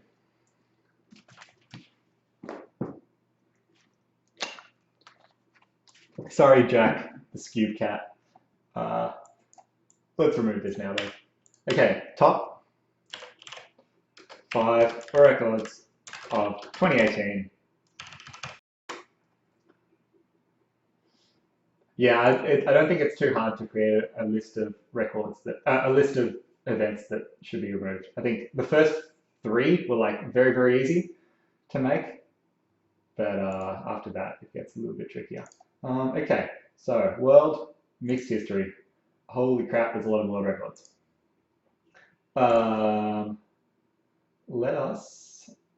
We need to insert some more rows here. And remove all this. This is going to be tricky. All right. Obviously, Max Park's 151 has to be in there. Sorry, this is the list for consideration, and then we're going to rank them afterwards. Max Hilliard's 16.55 for sure, crazy. Stanley Chapel 5 blind 301, definitely, insane. Yu Sheng Du 3. Oh my god, all these records are nuts. Yu Sheng Du 3447. Fewest moves single. I like how the 18 comes before the 19s because it was entered into the database before these two, but it was also done after them. FMC, we'll put Chad's 18 in the list of consideration. Copy them all, delete. No, I don't want to copy them all and delete because then I'll have a massive, like I want to keep this, oh sorry, I'm pointing at the screen now. I want to keep this area the same and just have a list of like 12 or so here that I can pick from. Right, let's go down. Square one, no. Clock, no. Clock sucks. 3 blind, Jeff Park, nah. Pyraminx 1.887, nah. 9.42, nah. No. Stanley Chapel, nah. Juan Pablo, 27 Megaminx, that's in the list.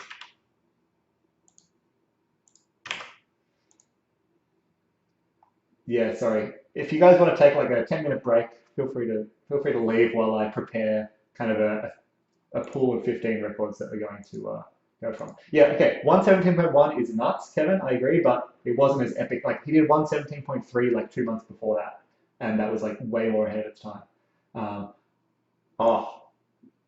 Shivan's multi, of course.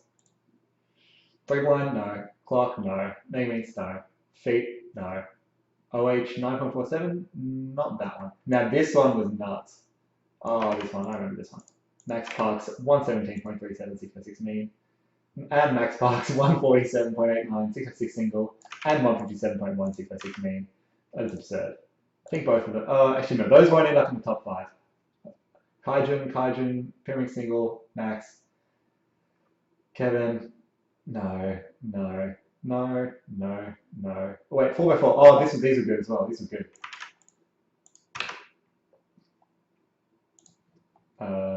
37, 114. Oh, Keon's 9.54. Okay, that's definitely a consideration. Holy crap, there's so many good records. Stanley, 4 blind, no. 4, no. 4.22, maybe. Look, it's under consideration. There's a bit of bias there. 126 4 blind. No, but only beat the other one by like 3 seconds. Sebastian's 18.8 for sure. In consideration. It won't make the top 5 list. Kevin's 157.8. Wait, no. Not that one from Max. This one from Kevin. Oh, Mark Bojanowski. How did I miss that? Okay, time to insert some more rows.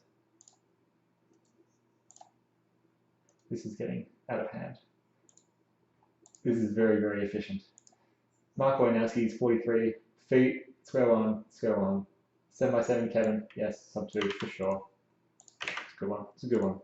Yeah, I've got Shivan's multi-blind in there as well. 3 feet, Danny Rose will be in 16.96. Okay, feet sucks, but that can go in the consideration list. Not yet, no, no, no, no, no, no. Oh, that was pretty good, but nah, it won't make my list. No and no. All right. We have, yeah, I know, right, Jerry? Sorry. 16 was 16 was pretty fast for feet. All right. Now it's time to delete some records from this list, which is always the fun part. Okay, the multi-blinds are so good for different reasons. Like obviously they're both insane. This one from Mark was because it is so insane because he broke Mascars from like 5 years ago. It was such a big like thing to happen. Whereas Shivarms is literally at the moment like the perfect multi. But if we're only going to keep one of them, I am going to keep Shivarms. So we're not going to have two multi-blind records in the top 5. We're going to keep Shivarms. 7x7. All right, we can do this by event. So Max's 21.13 4x4, 18.42 4x4 versus Sebastian's 18.84 4x4. I honestly don't think any of those are going to end up in the top 5. So I'll remove them all. Now onto 3x3 blindfolded. The only one here is Max Hilliard 16.55, which I think it's under consideration for top 5. Stanley's 5x5 blind is under consideration for top 5. Yusheng Du's 3.47 has got to be top 5. Chad's 18 FMC is going out. 6x6. This was pretty absurd at the time. I'm going to keep it in there for now. Keon's 9.54 was great. Okay, my 4.22 is, I don't know. I do like it though. People in the chat, do you think 4.22 was top 5? I don't know what, like the criteria are literally, what's the criteria? Criteria is just like most epic. 4.22 was epic, but nothing crazy. Delete. Feet, no, not impressive. Delete. Like impressive, but not as good as the other stuff. Not even top 15.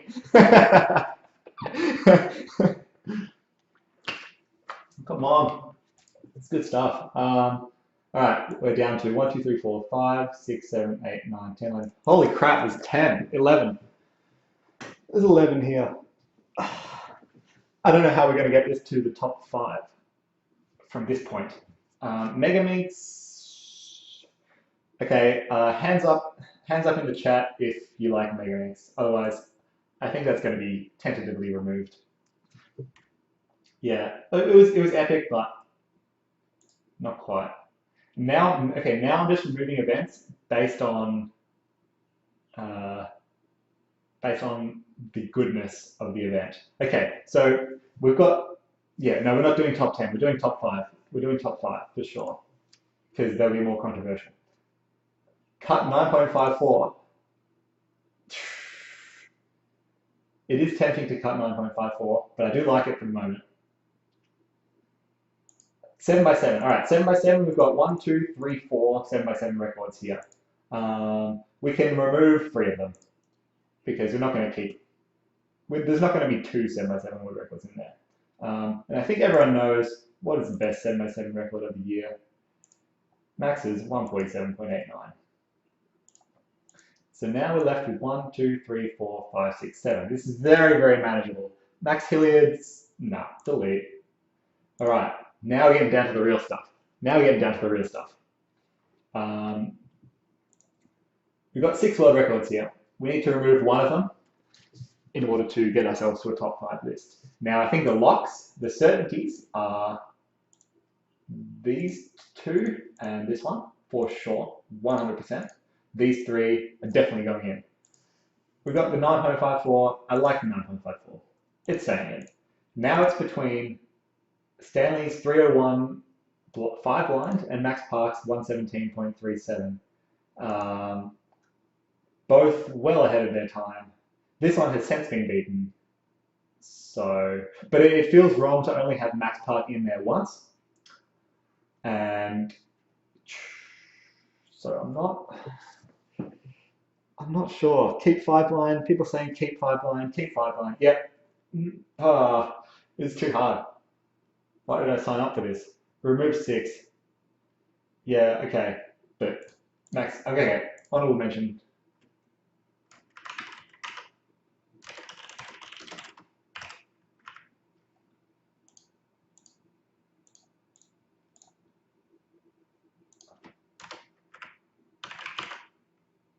Whoops. Max Park 117.37. All right. Now we're down to the final 6 world records. The final 5 world records. What have we got in the chat? Number 1, Yusheng Du. I'm going to say no for number 1 on Yusheng Du. I'm going to flat out say number 1, the best world record. I know which one I'm going to choose as number 1 just because it was like insane. No, 3.47 is not number 1 because it's not even a good video. Like I know where to put number 1. I know what I'm going to do for number 1. So I think I'll just fill that out from number 1. But I want to fill it out from number 5 upwards. So it's like more epic. Number 5, okay. Because I was choosing between Stanley and Max Park, Stanley Chapel, 3:01:01, 5 live. That's going to be number 5. Yeah. Joey definitely knows what I'm thinking. Okay, honorable mentions.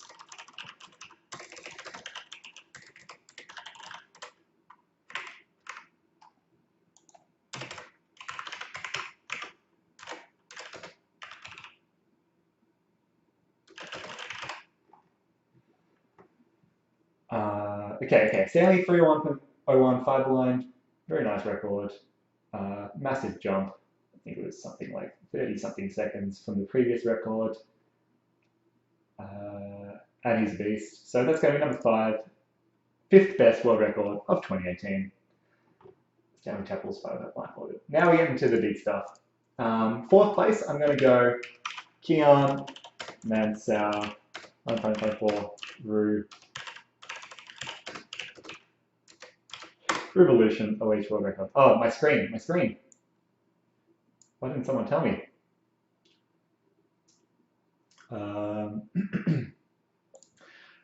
Now we get into the top 3. 3rd place, we're going to go with Shivam. Whoops.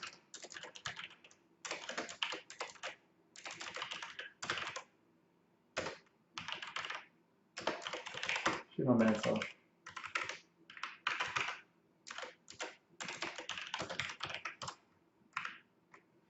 Shivam Mansell's 48 out of 48 multi. And top 2, very easy. Yusheng Du 3.47. And then Max Park 147.89. Basically, I think I'm a bit biased there, but because I saw it live, like his best solve ever by like 4 seconds, that's going to be my other one. So thanks for joining in. See you next time on Felix Mendes' top 5 lists. I hope you agree. No, please let me know what you think in the comments. Sorry. Yep. Okay. Hayes Cubing says 147.89 was messed up. Yes, it was. All right. Chat reactions. Let's get some chat.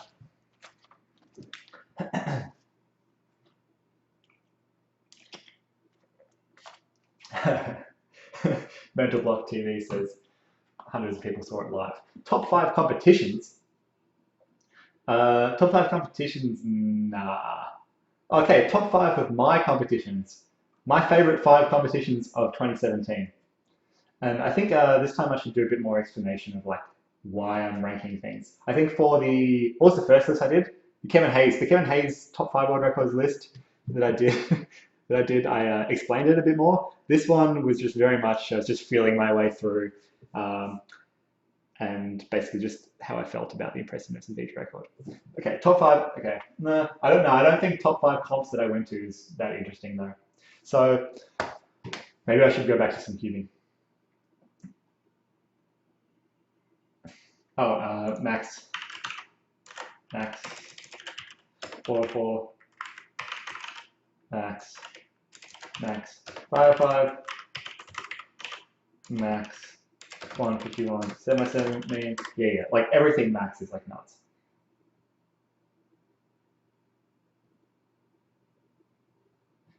Okay. What events do people want me to practice? Top 5 delegates? Nah. Oh yeah, sorry, max OH. Max OH. Nah, actually, yeah, okay, max OH.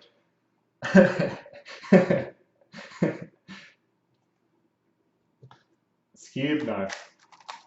Okay, how about this? 6x6 or 7x7, if you want me to practice. But keep in mind that when I'm solving and scrambling and stuff, I'm not going to be talking. So, yeah. No, relays are crap. Or like, I don't have the setup here for relays.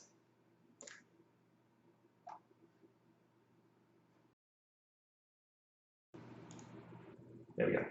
Back to this. Top hand scramble on string. Yeah, I'll hand scramble on string for 6 and 7. What do we got? 6, 6, 6. Okay, we got more votes for 6. So I'm gonna do 6x6.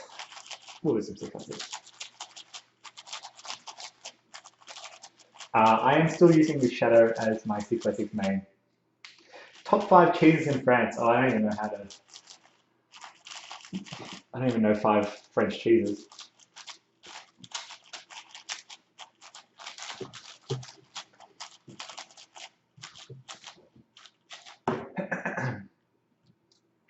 All right. So the other stuff.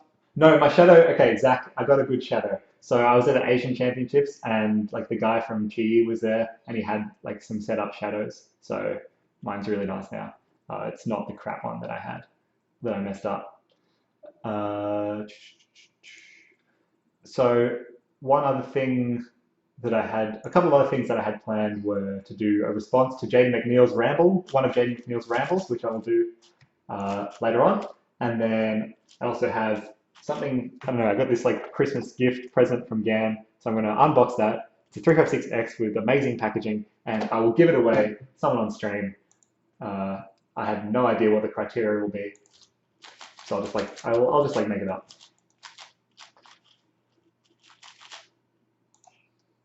Okay, we've got ourselves a nice 1x4 bar here. Kevin's going to be very happy with this.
Eh.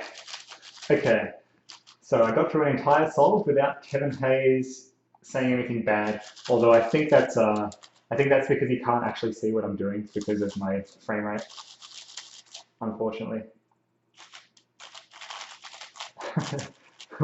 What's OCR? Yeah, Shadow when it came out was like really nice.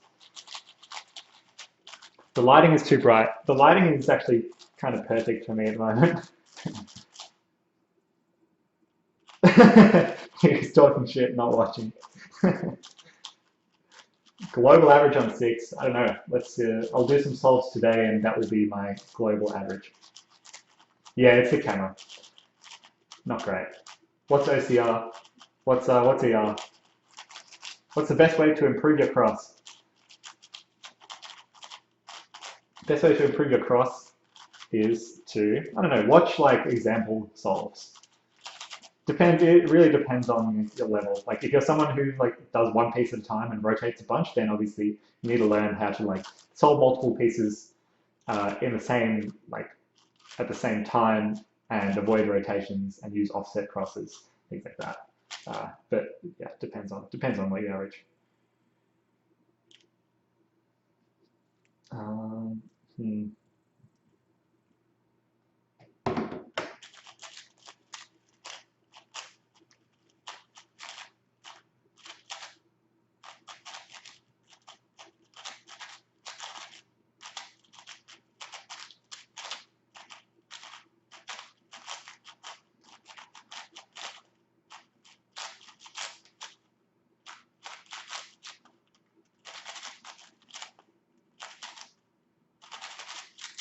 Uh-oh. No.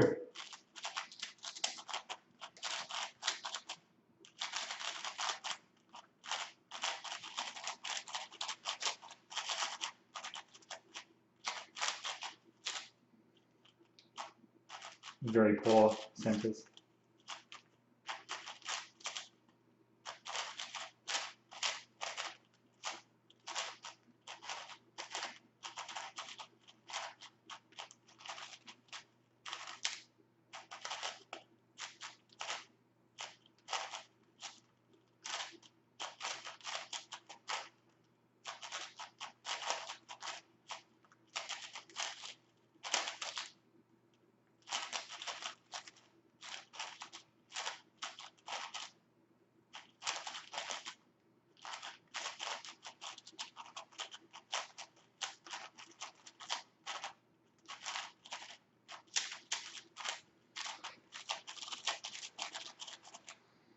Last bar insert for second center, you could have done without rotating. What am I doing? Red, white edge with slice, flip, slice. Yeah, nah. Okay. I'll have to take a look back at my average.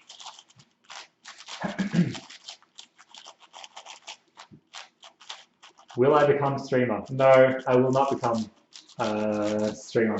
Looking like a Kevin time. Slower than Kevin Hayes' #1 world record.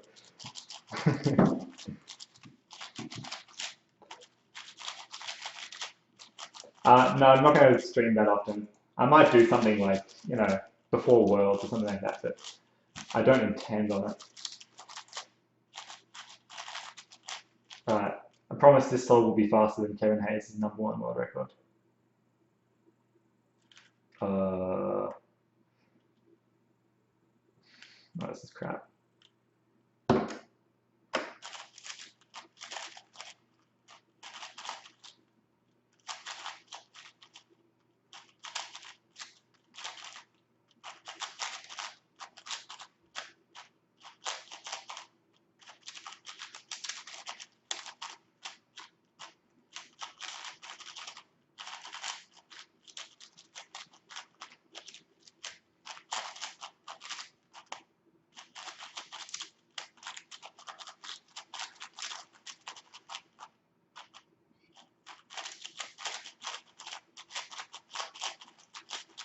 Oh, goodness, center's wrong again.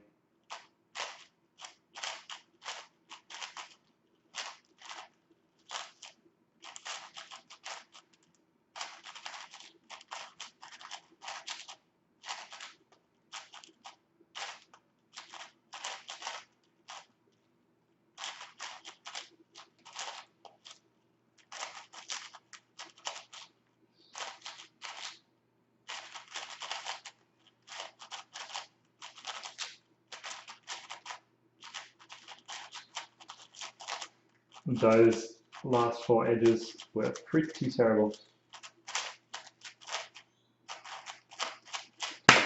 Ah, so bad.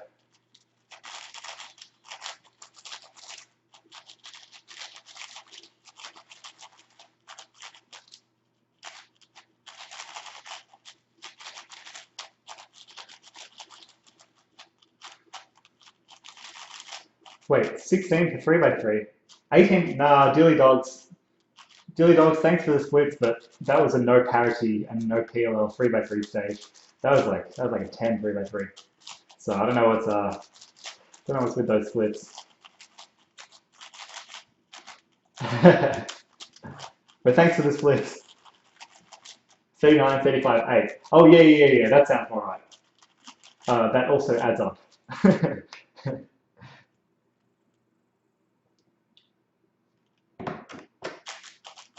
Oh, no. No. Delete time. It's fine. I didn't plan my thing.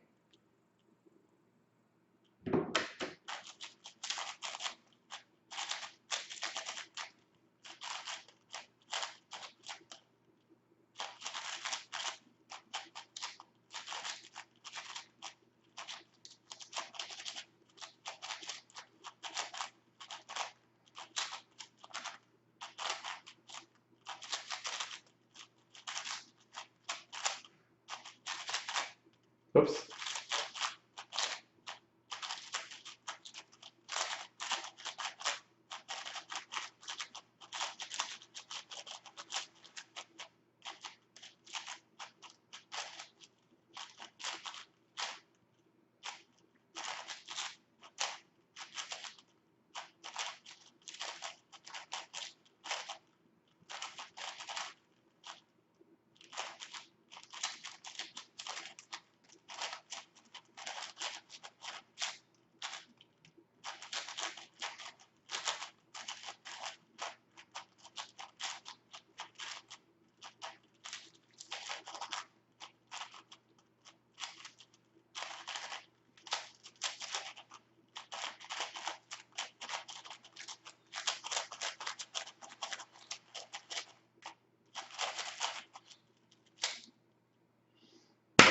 Nice.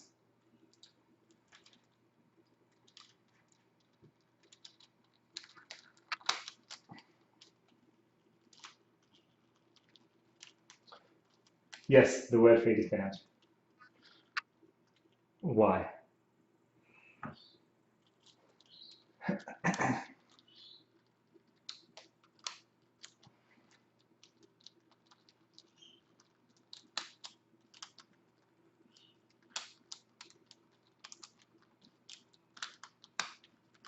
Okay, fix it. No problem.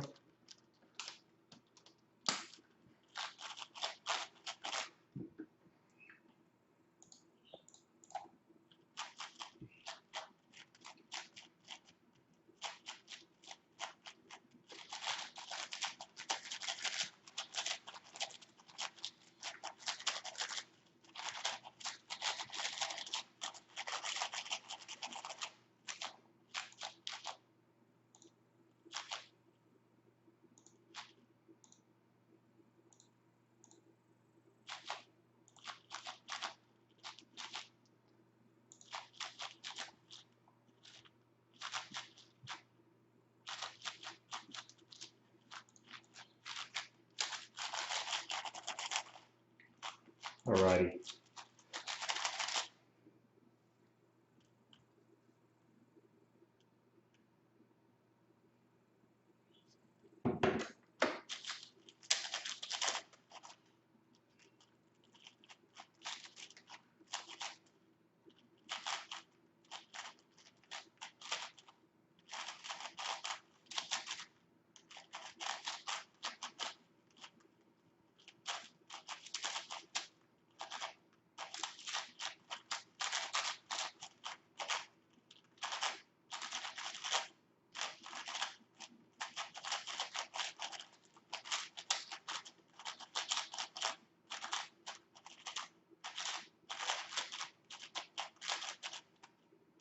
Oh my goodness.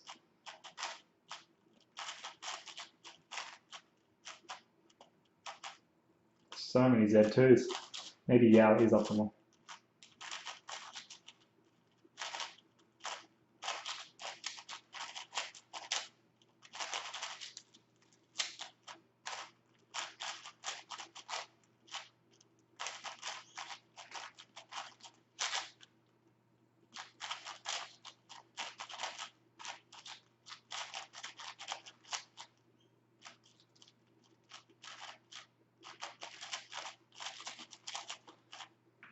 Oh yeah, why am I tags strategy and simulation? I don't know how to get rid of tags.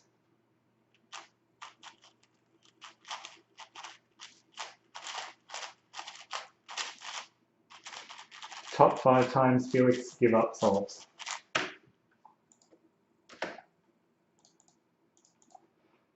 don't know how to get rid of these tags. Whoops.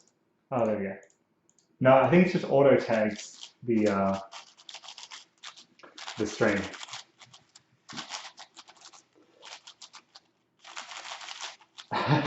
Thanks, Billy Dogs. All right. Clearly my centers are going okay. Everything fell apart during the edges in that solve.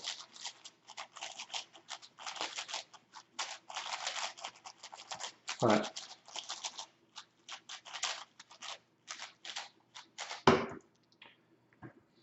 Hmm.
Hmm. Almost gave up there. Almost gave up.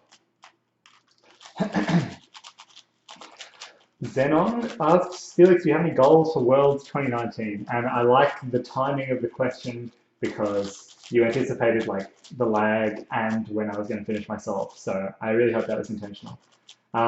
Goals are always number one goal, have fun. Oh crap. Number one goal, don't pop. My 6x6. Number one goal is, as it has been for every major championship since 2017, is to podium in all my main events. So I would like to get podiums in 3 to 7 and one hand. Next year, I don't think Mega Minx will be possible because there'll be actually specialists there that are like attending World Championships.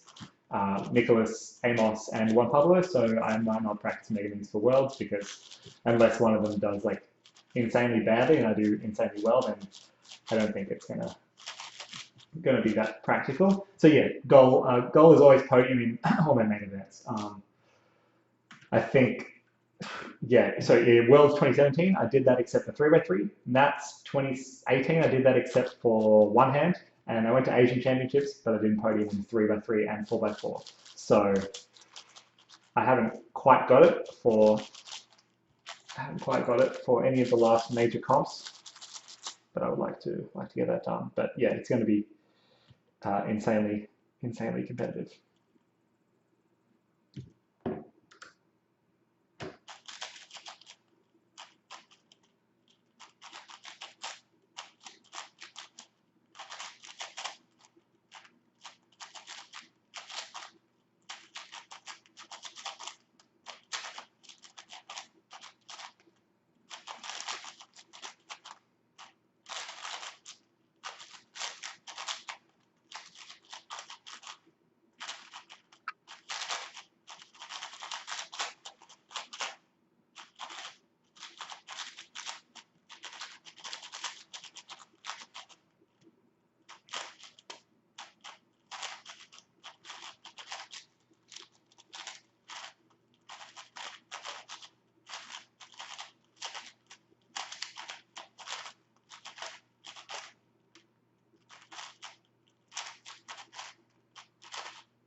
Please don't podium in OH. Oh, Yuri's coming. Well, then that means no, that means I definitely won't podium in one hand because Max, Keon, and Yuri.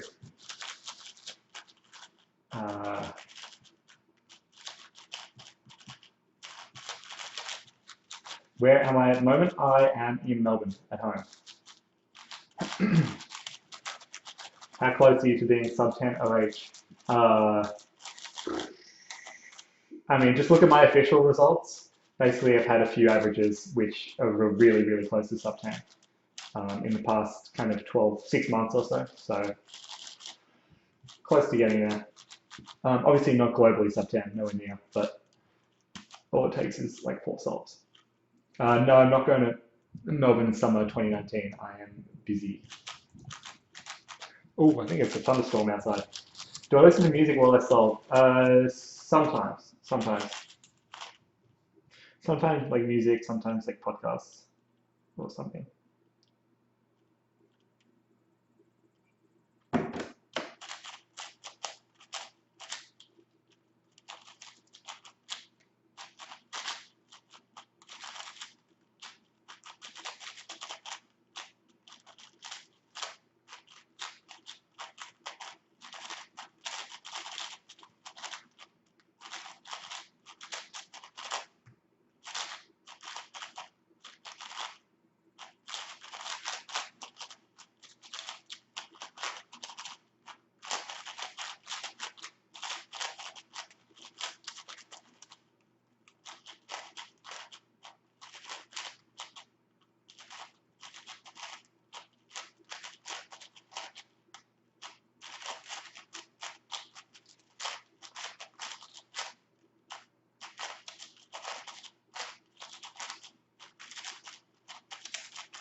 Yeah, that was better.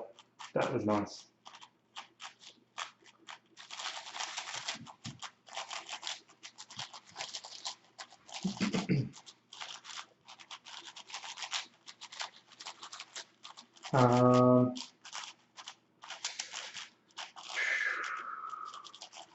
How many hours do I cube on average? I would say 1 on average, but it varies a lot depending on competitions coming up. If I have a comp, then I'll practice more during that week. If I have a big comp, like a World Championships or US Nationals or something like that, like a major comp, then definitely a fair bit in the month or 2 leading up to it. I do not play any instruments. Outrang GTS with no magnets, yes. And other hobbies, nothing anywhere close to cubing. Like, I follow Australian football a lot and do like fantasy stuff, like yeah, fantasy sports, and then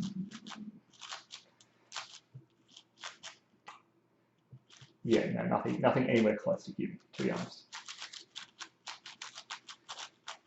What do I consider serious practice? Serious practice, average at least like 2 hours a day.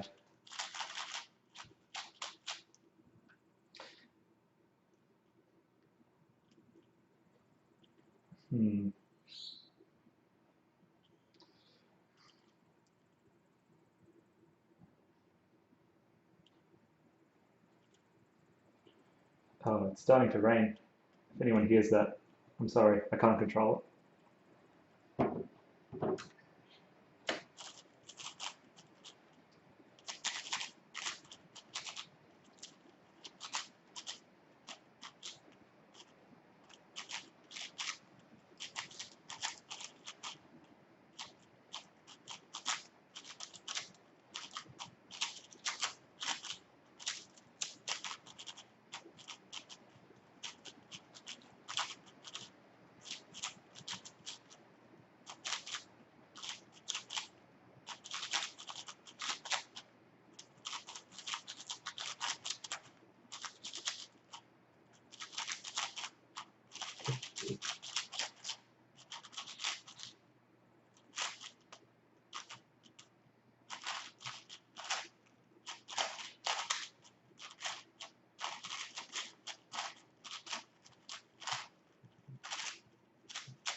Oh no, I didn't have LOL parity, but I started doing it. Yeah.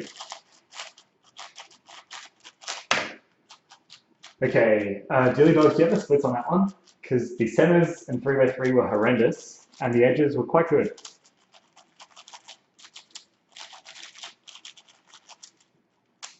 Yeah, edges were 30. Ah, what a waste.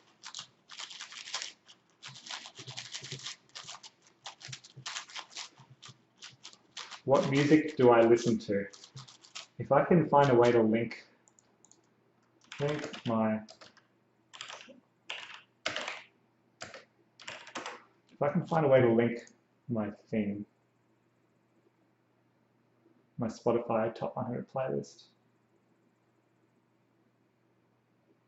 then that'd be great. Otherwise,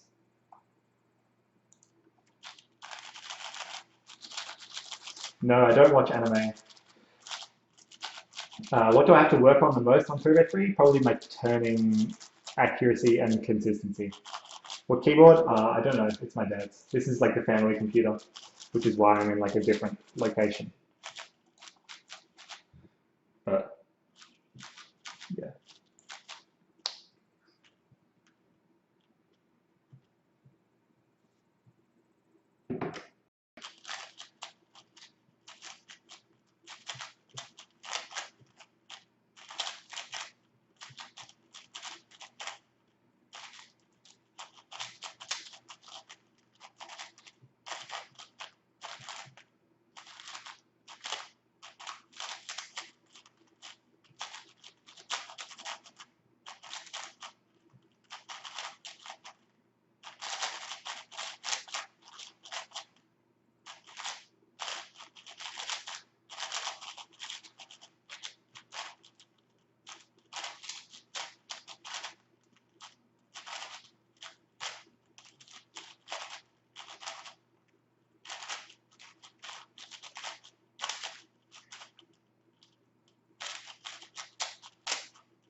Cheers, Dilly Dogs. Centers are nice. Centers are nice on that one. Yeah, I'm getting a lot of parity.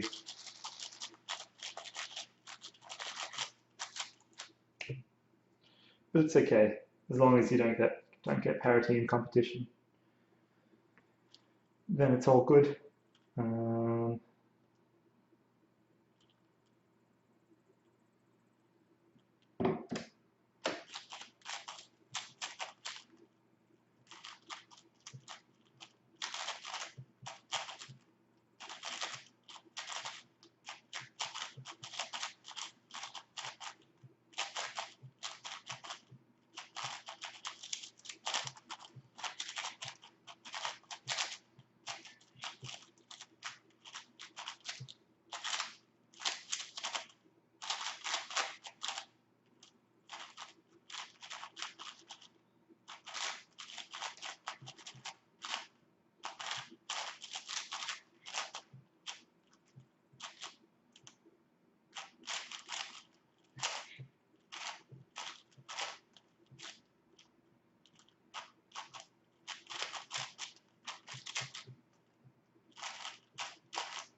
Ah, terrible.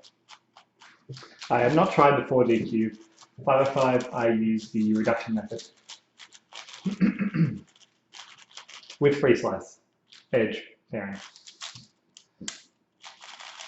Okay, I'm gonna reset this and just do like a mean of 3.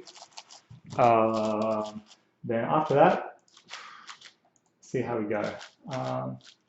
Yeah, I might stick around for about another hour or so, I think, and then I'll leave it there.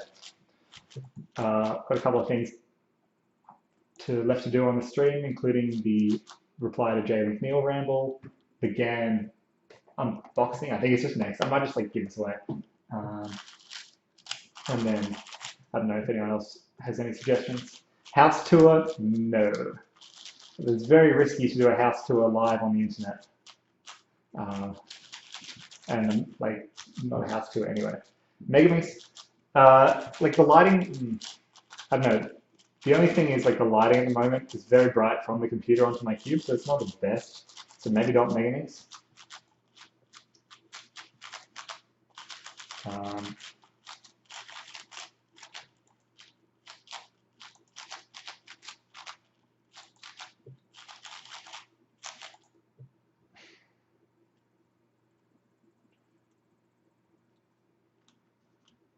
All right, I'm gonna do a mean of 3, 6 by 6, and then change.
Oh my god, I messed up my sentence. Lovely.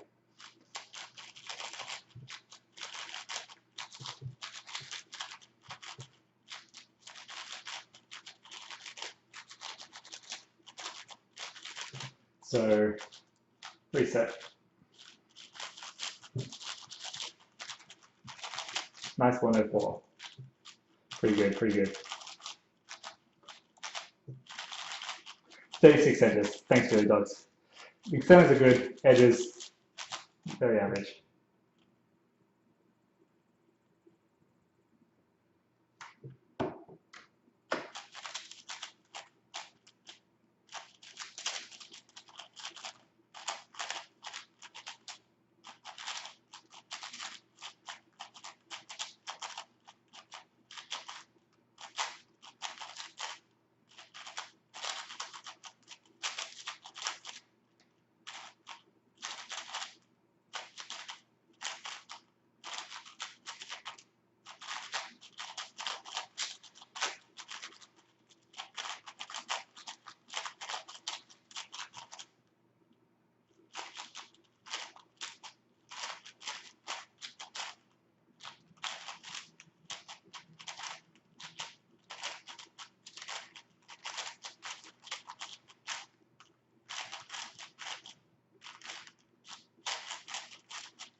Annoying on the parity. I mean, the last 2 edges, sorry.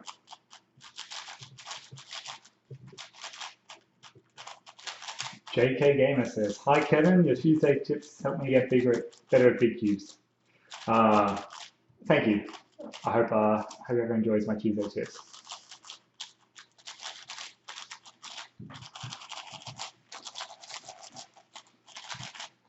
Did I really get a 106 on 6x6? No, I did not. Yesterday I got a PB single on 6x6, which is a 109. My first ever sub 110, which was pretty nice.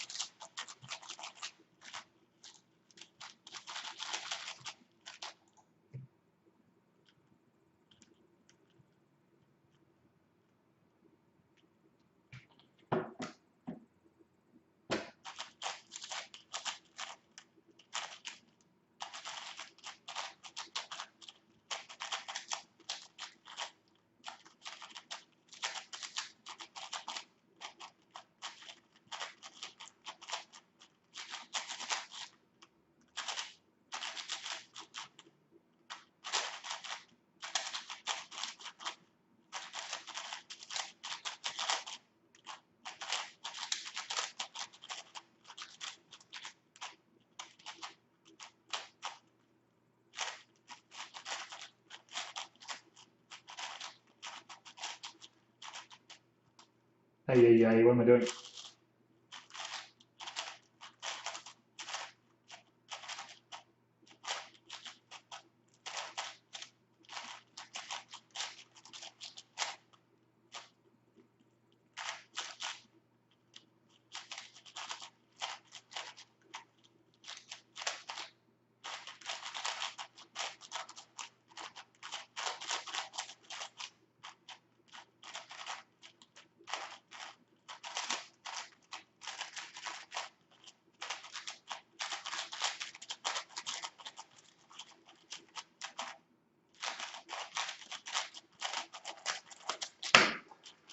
The centers are really good, but the edges and 3x3 were terrible.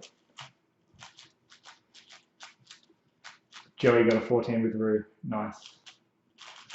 Yeah, the centers are so nice, but the rest is bad. Kevin streams about once a week, I think. Do I hate Yusheng Du? No, of course not. My main dedication nowadays, always 3x3. It's always been 3x3. Like, I practice 3x3 way more than anything else, for sure. What times will Leo borrow me again in the future? Fast times. I can't predict the future though, I'm sorry. All right, I was going to do a mean of 3, so one more solve.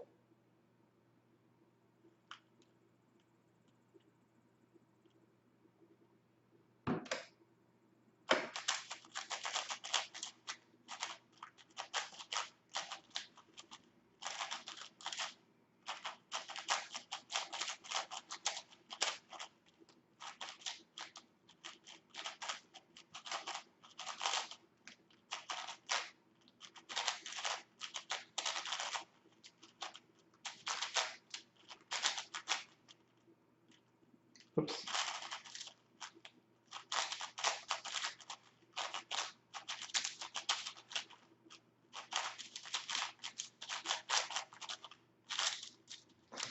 Yikes.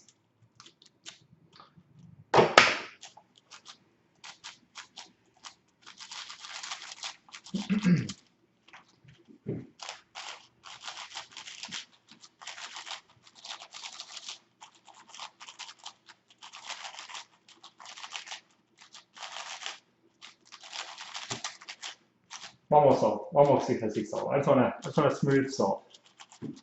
6x6 PB did not have any parodies. Next year, I will not be traveling. I will just be in Australia. Only Australian comps. So I think this year I went to 22 comps. Next year, it will be definitely a lot less. 22 is like absurd. Among the top cubers, who gets the maddest when they lose a record? I would say Kevin, probably. I don't really know though. I've never really. Oh, no, definitely Kevin.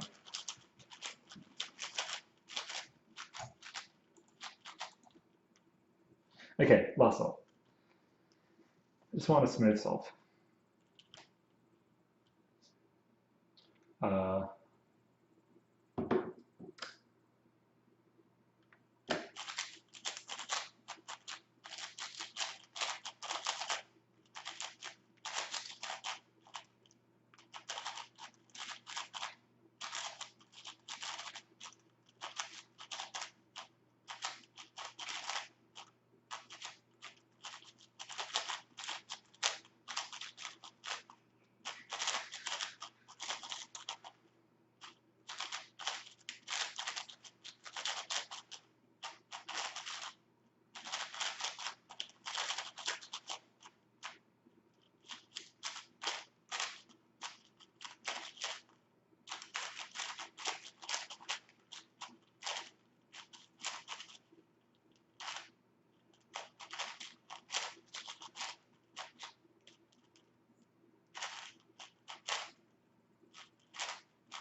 ah,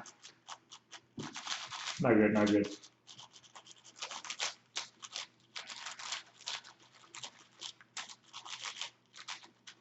I haven't tried IDOs both ways on one hand yet. I'm sorry, Yuri.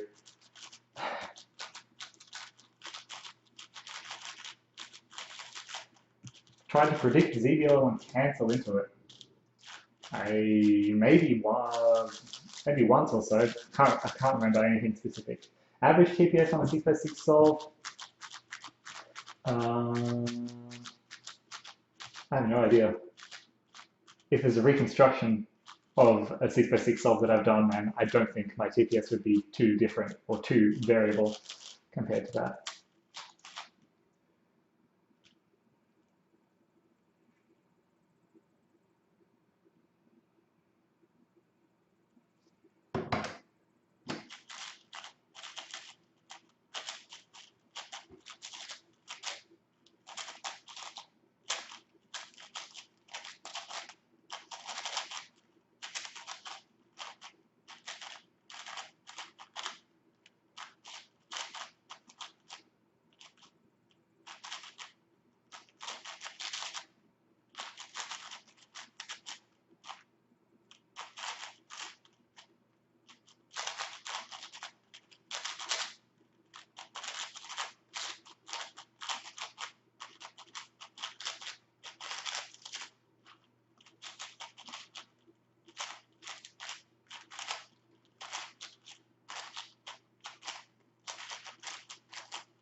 A bit more, a bit more.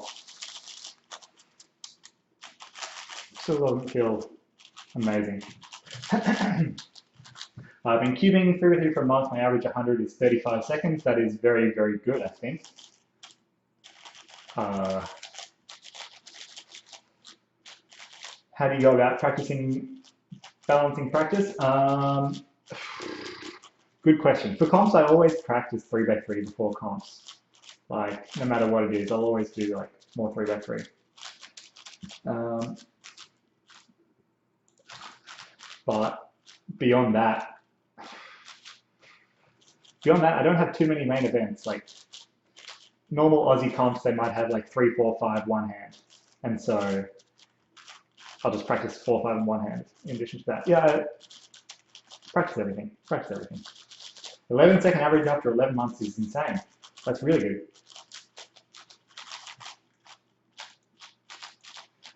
Felix, I got a 7.8, average 12 today. Is that good enough for top in US? That's not, that's very, very good, 7.8, average 12.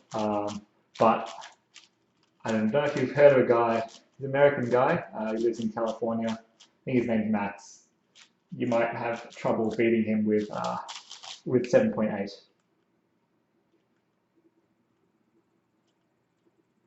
But yeah, 7.8 is very good.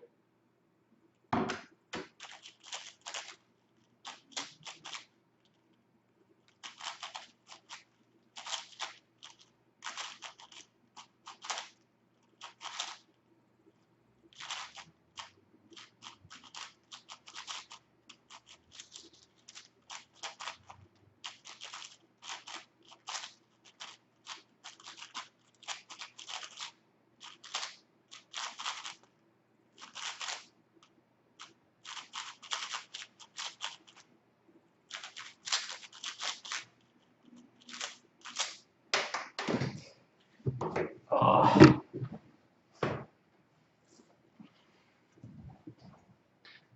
I swear this cube is like really good.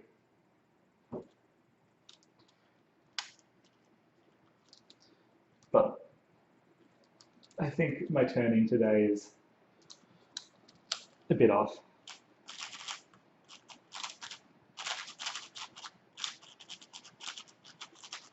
Okay, I'll leave that there.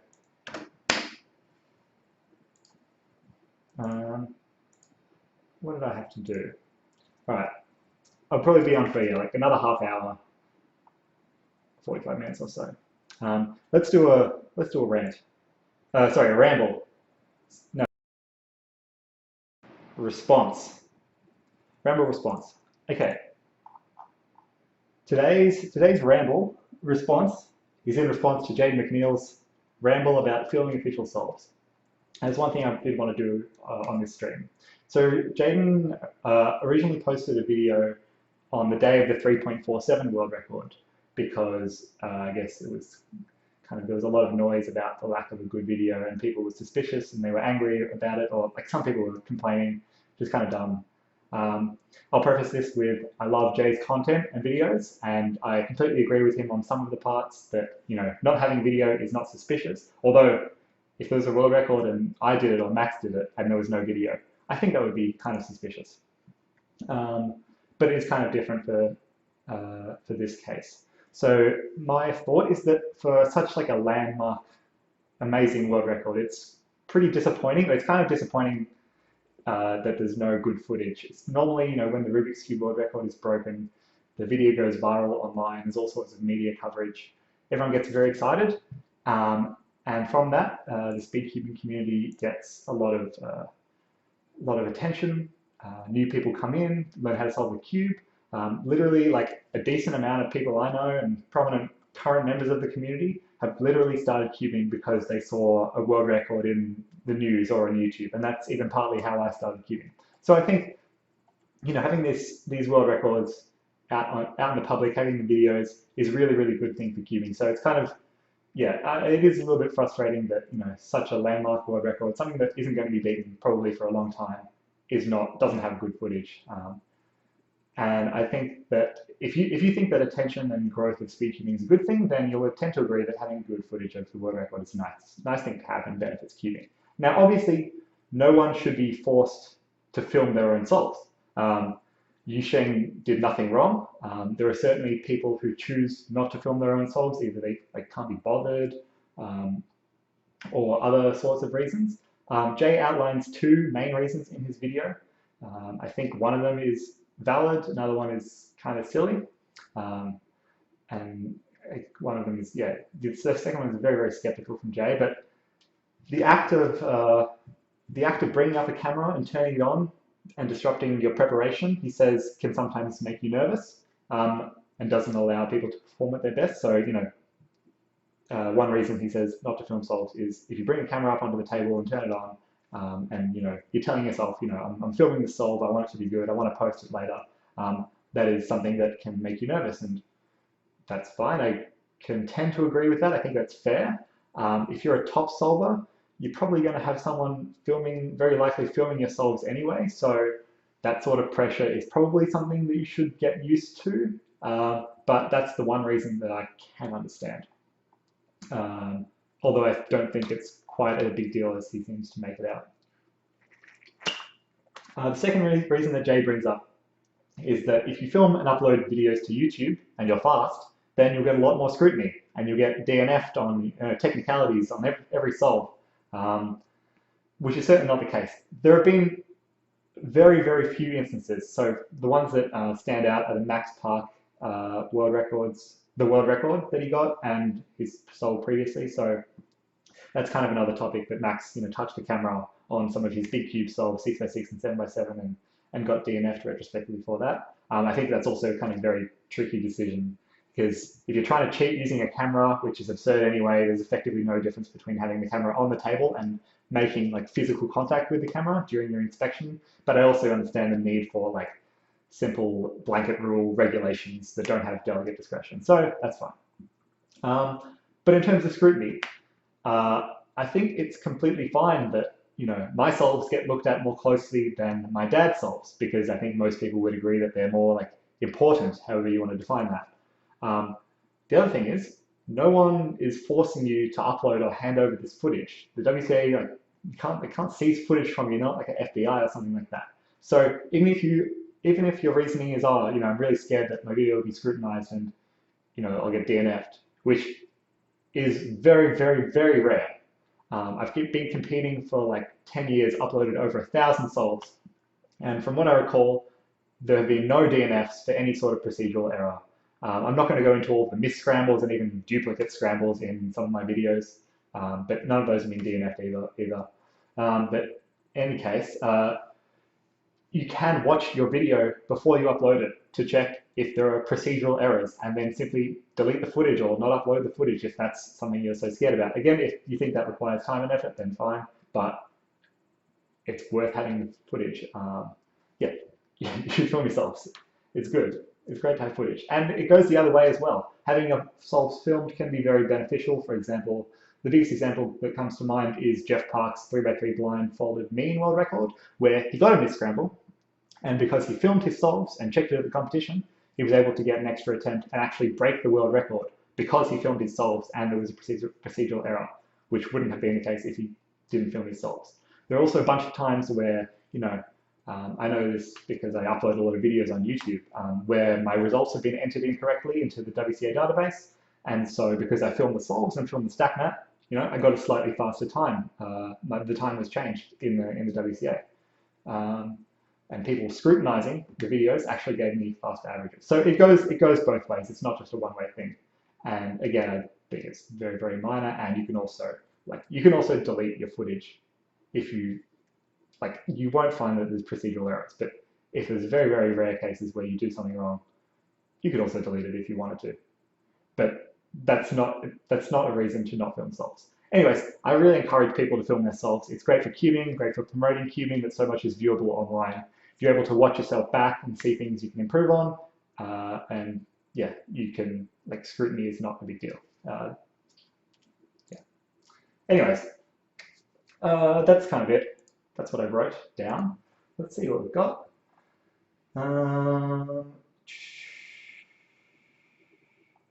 What have we got here? 4.22 got me into cubing. 4.73 got me into cubing. Yeah, yes, exactly. But also, I don't think not having the 3.47 online is such a bad thing, because there's tons of other cubing videos. I think it's just a very, very marginal thing.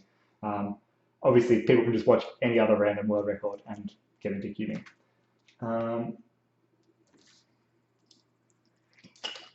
Rob Yao was DNF'd because he touched the camera, so lost his 505 NR. Right. Because it was filmed. Because it was filmed and they could check it, he lost his NR, and who was filming it and all that sort of stuff. This is talking about filming your own solves personally, not necessarily someone else filming your solves. If someone else films my solves, I don't really have any control over that, and if there's something procedurally that goes wrong and someone else is filming, then yeah, if they upload that, then that won't be good. But in terms of documenting your own stuff, then you're in control of what goes online and what you upload. Um, but yeah. Oh yeah.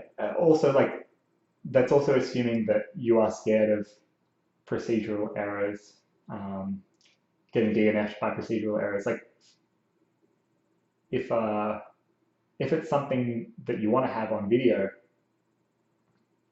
where's I going with this? Yeah, so like if it's a procedural error and you think it's kind of dumb, you could always delete it. But okay, I didn't script this part. No, never mind, never mind. Don't delete it as well. You should play by the rules. He filmed it, someone noticed it later after he uploaded it. Okay, yeah, okay, that's kind of annoying. Um, but I also think this is like really, really rare. And yeah, that's kind of a silly rule, but I understand that for some things you need these easy regulations. Shed some light on implementing OLS into 3x3 solves. Oh, I can't do this live. That requires way too much thought. OLS, I mean, VLS is handy. Easy VLS cases are handy. CLS is really good. Uh, so learn some of that stuff. BLE, so that's like Brooks Last Edge. It's really good stuff. Basically, my like approach to implementing OLS stuff is learn all the easy cases of good sets and get really good at recognition and execution for those. Not necessarily, always use VLS or always use something else. Anyways, that was the ramble. I think it was a pretty nice ramble though.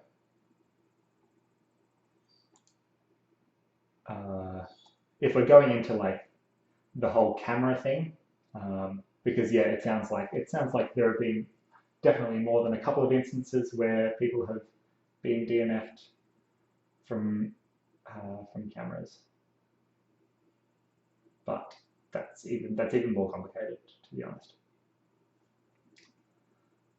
What's a good way to set up to OLS cases? I think just do solves, to be honest. And when you get to the last pair, either set up like a free pair or see if you can do CLS or something like that.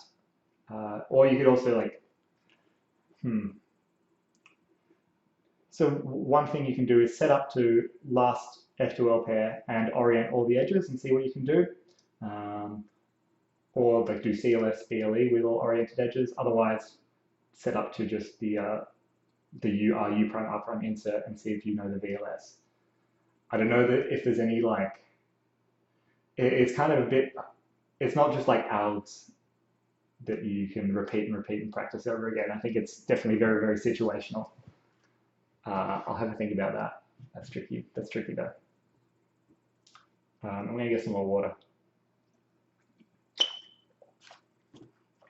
What do you think about obligatory filming for all official solves?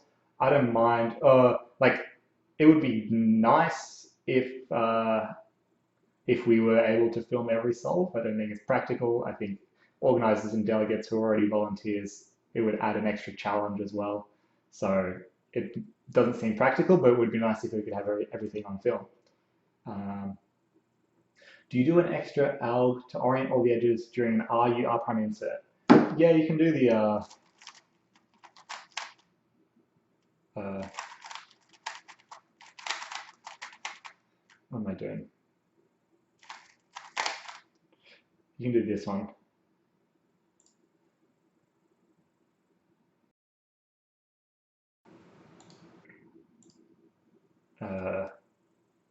Like this. Oops.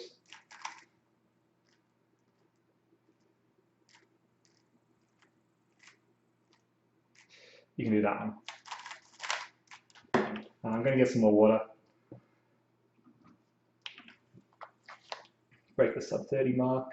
30 seconds, maybe 2 months or 3 months.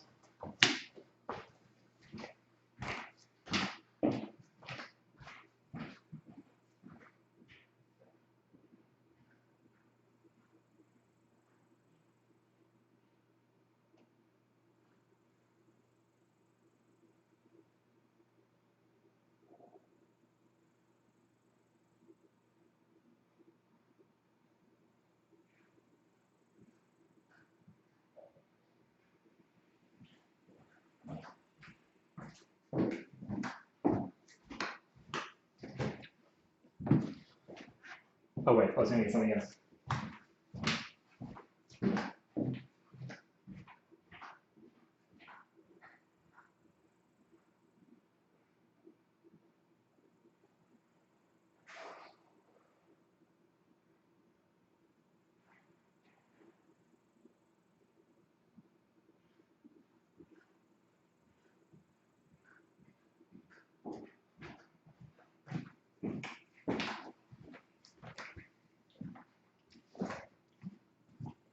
All right, that's enough cubing for the moment. I do need a bigger bottle.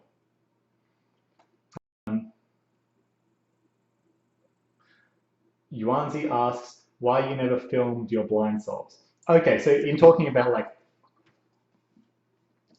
filming your official solves, I guess the reason I don't film everything is because I don't care about having everything. Like if you care about having your official solves on camera, which I assume most people would want video of their official solves, like 99% of people, um, then yeah, I would encourage it. But if you don't care about it, then it doesn't matter. Um, have I seen? Yeah, I've seen the Brazilian cameras. It's cheaper than StackRats and go on the display. Take no effort to set up. Yeah, it would be cool. Um, I don't. It's just like a little bit more work, I guess, for organizers.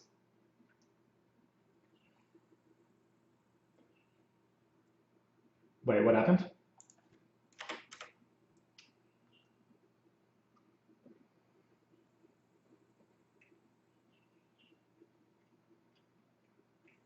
Is the stream still working?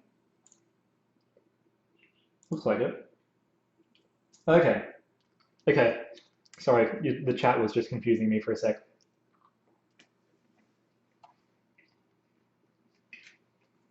Um, ever tried growing a beard? Not really. I just don't have a like. I have grown facial hair, but it's just no good. Um, yeah, it's pretty bad. What should we do? What should we do? Um, what else? Does anyone want me to talk about my trip in Europe, which was good fun? I don't know if there's that much to talk about, but I could talk for like 5 minutes or so.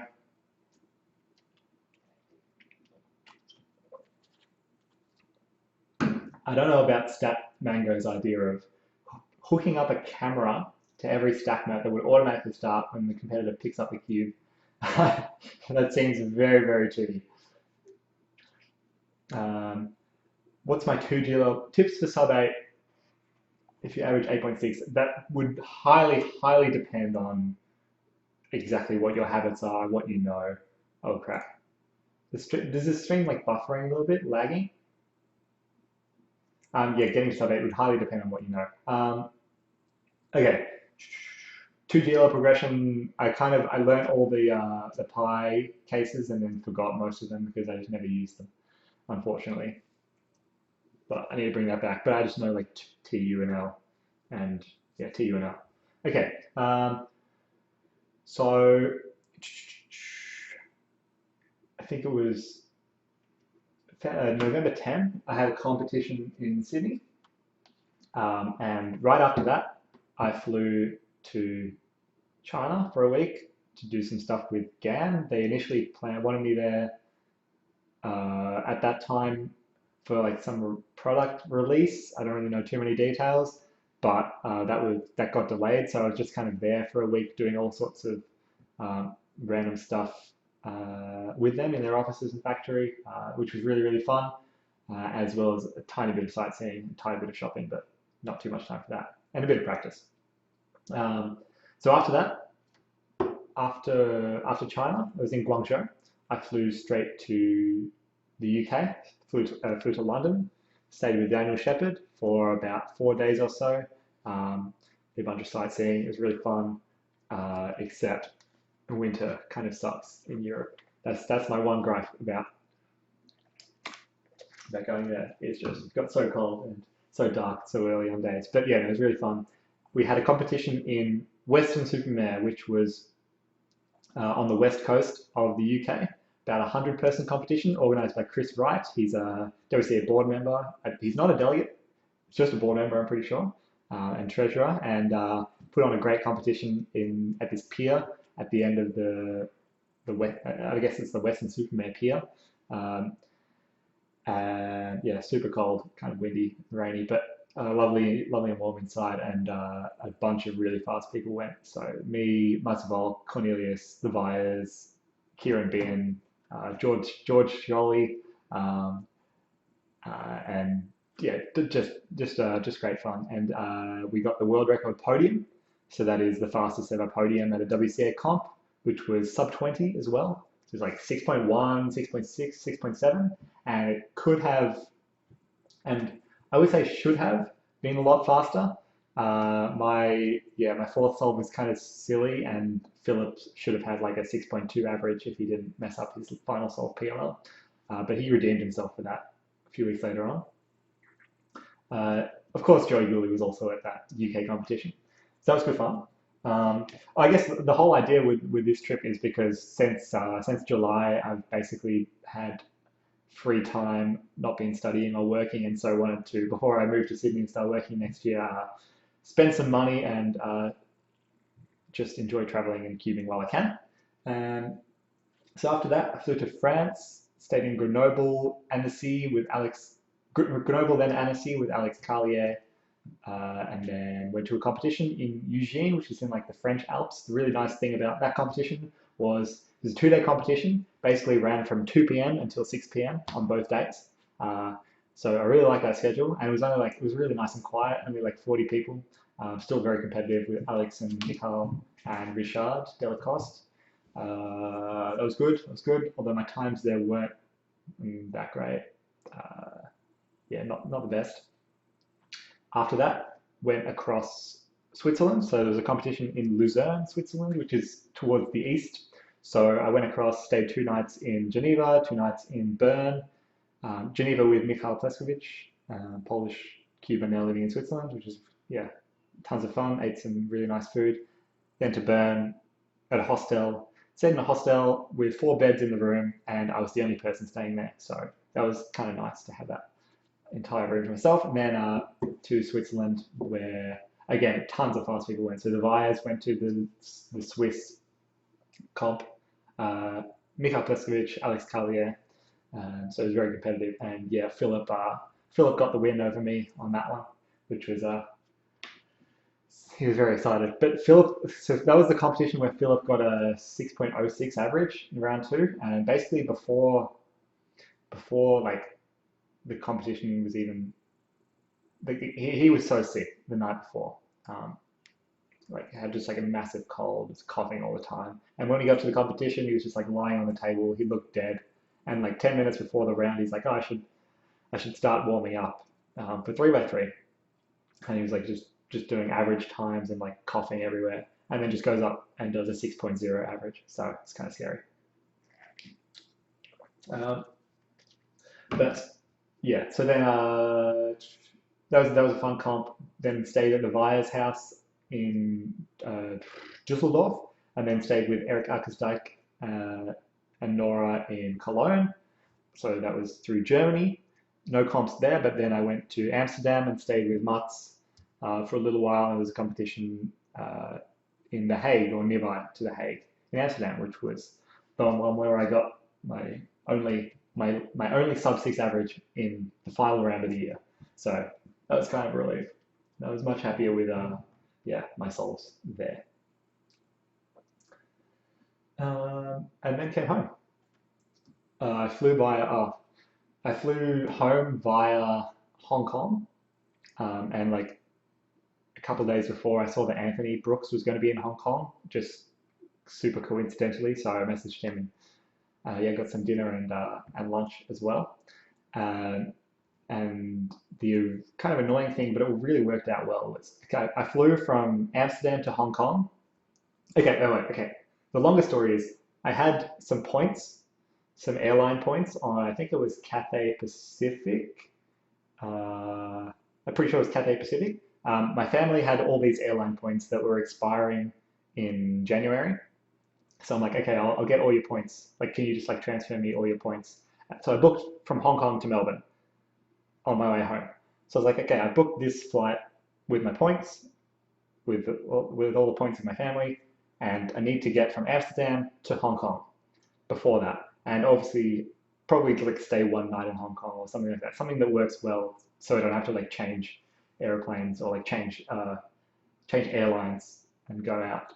So I was like, okay, how do I get from Amsterdam to Hong Kong?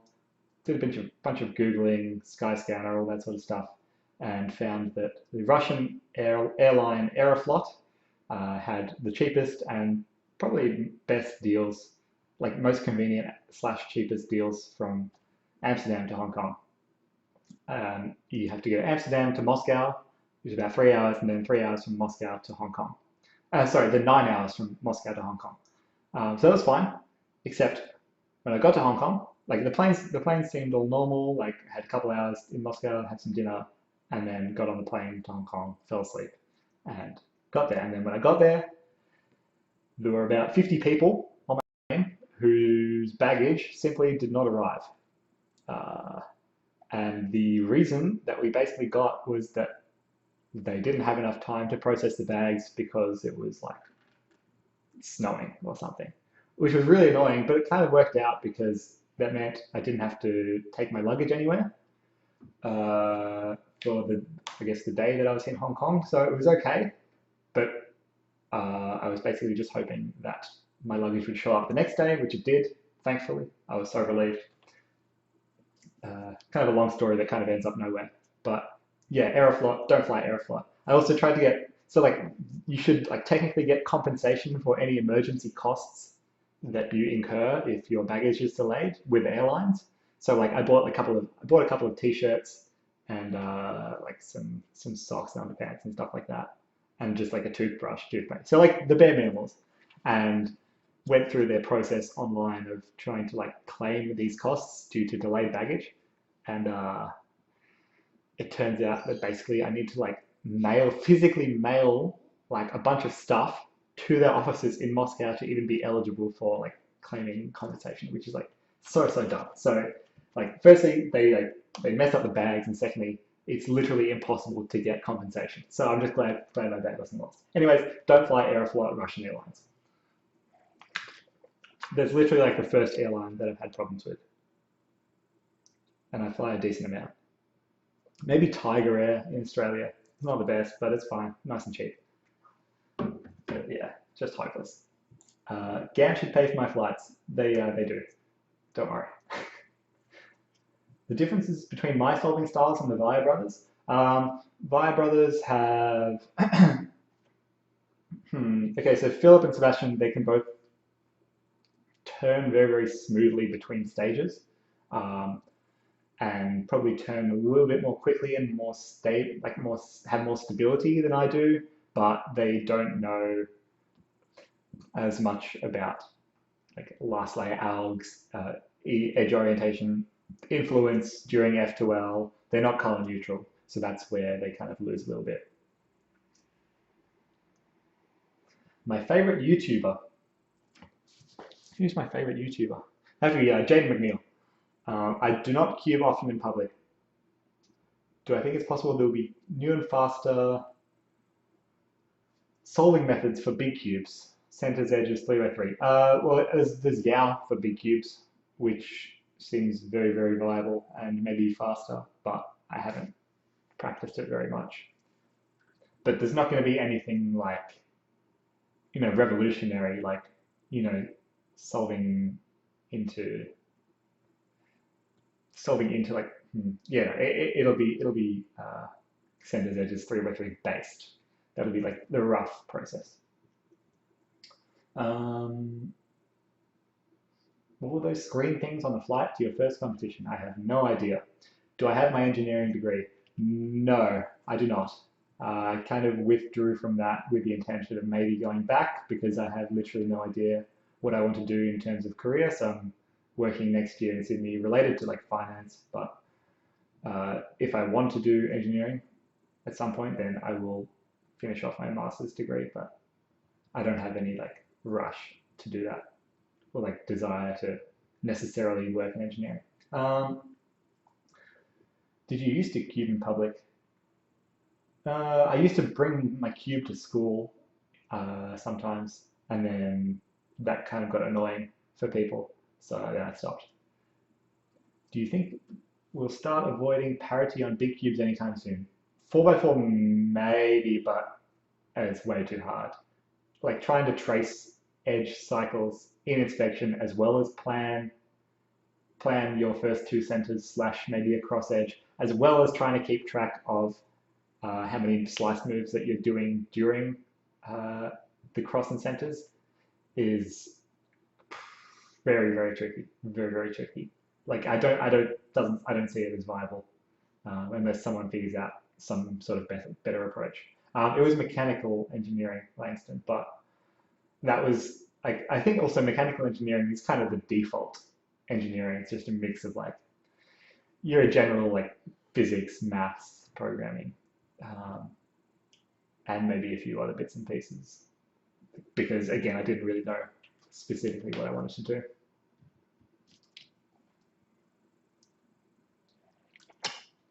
All right, maybe I'll do some 3x3 solves now, and then head off once I'm happy with some 3x3 times. Here we go, here we go. It's done.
Switch.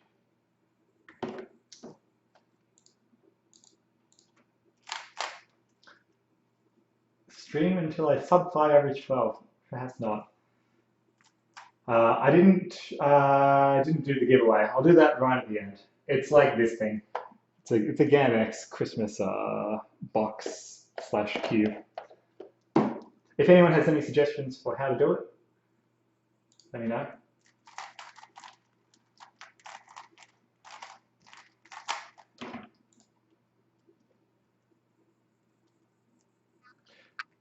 I have changed cubes in between an average at a competition once. Once or twice probably.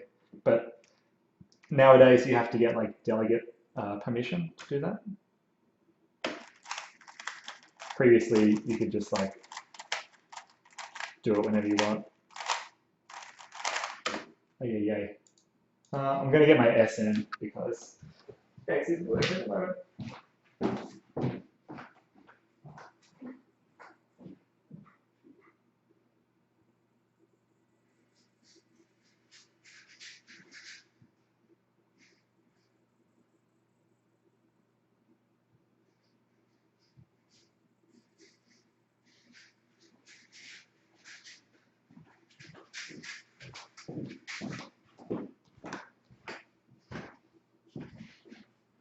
Oh, you don't need delegate permission to do that?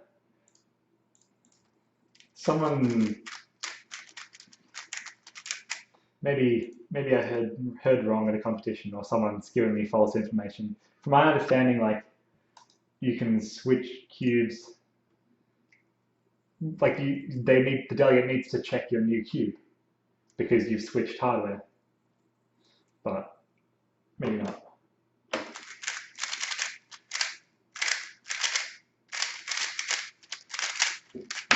Oh, that's a bit better. Switch cubes during assault.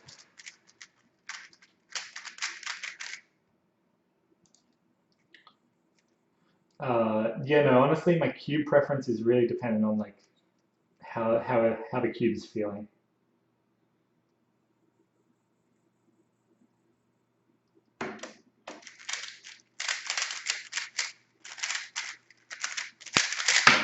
There we go. Okay, this is much better. I think a good rule will be if it's over like 20 degrees, use the SM, and then if it's under 20 degrees, use the X.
RUF versus RUD RB perm.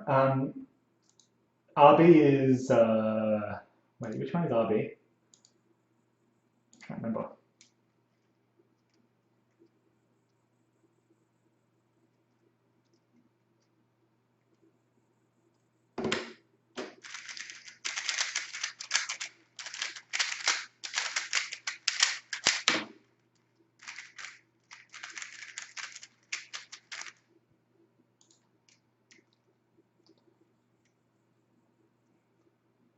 What is pulling a Dylan Miller?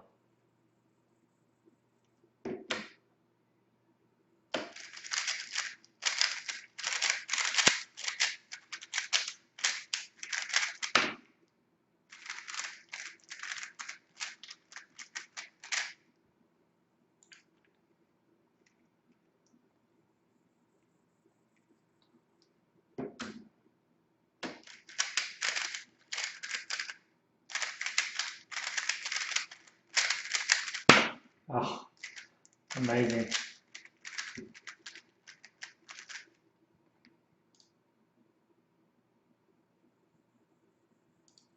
Oh, solving across into H perm. Yeah, yeah, yeah. Definitely not objectively optimal.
Okay, even more inconsistent.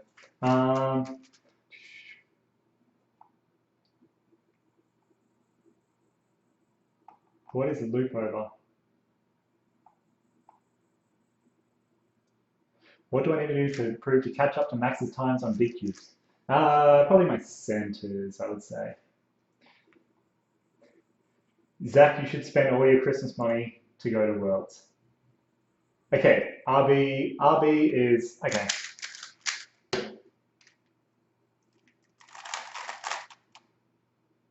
So the answer is I switch between the algs depending on the AUF. So for this alg, for that AUF where the corners are solved, I use the RUD algorithm.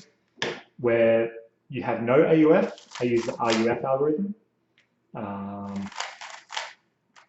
Where it's like this, I probably use the RUF. And where it's like this, I probably use the RUD. Correct. Joey Gooley, that is definitely correct as well.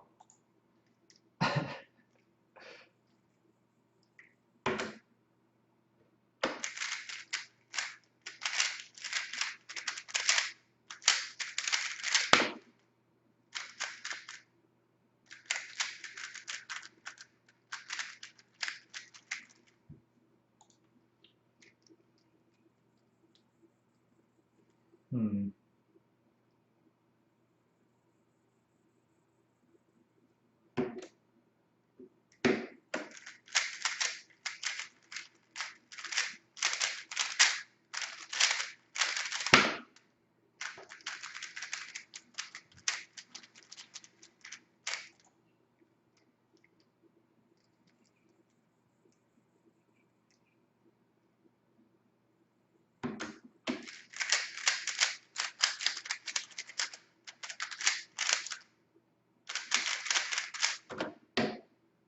Reset.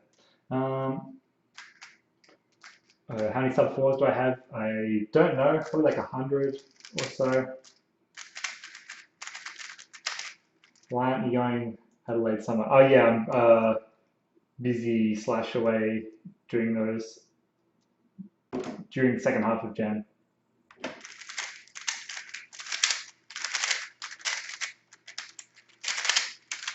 What is that?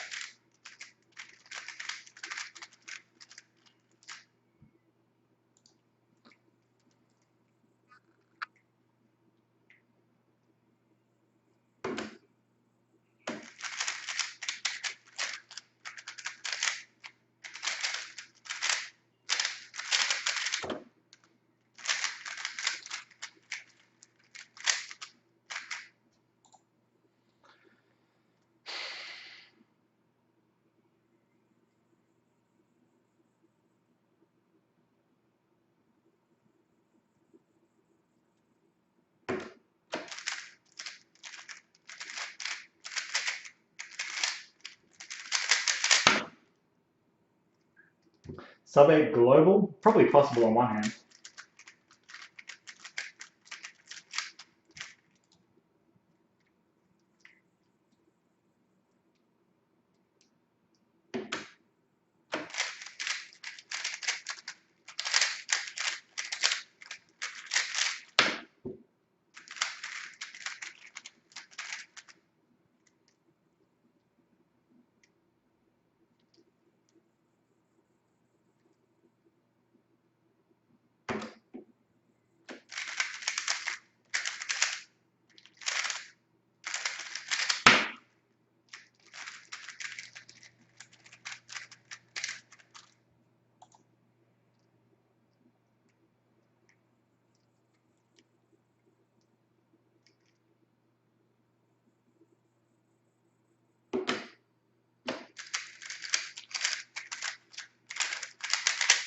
Oops.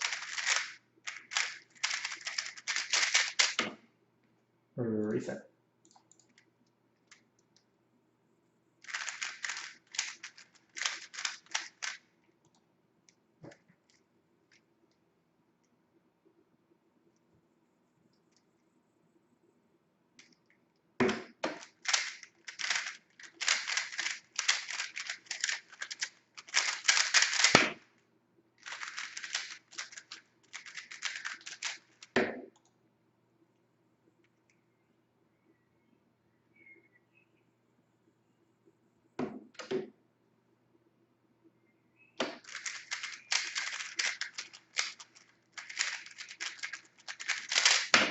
Okay, that was really nice for weird reasons. Did a lot of L moves and they kind of worked.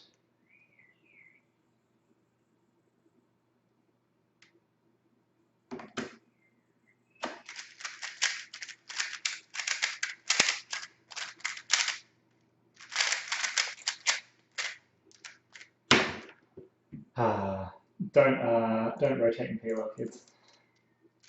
Only sometimes.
Uh, what is this?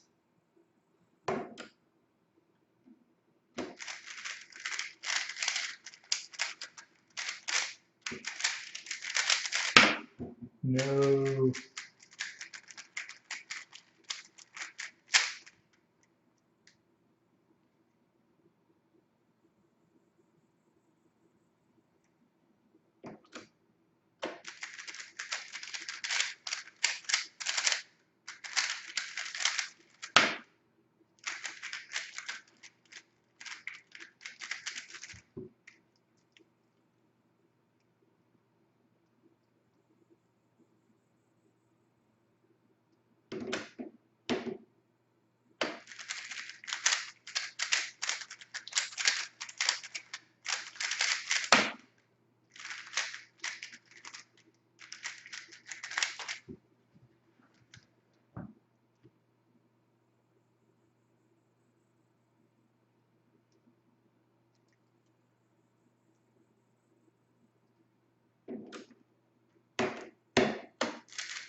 Mm, this looks easy, but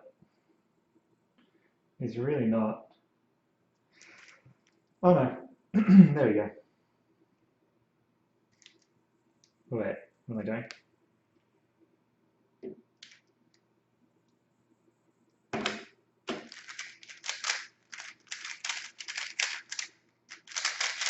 Okay, got kind of lucky with the last layer there.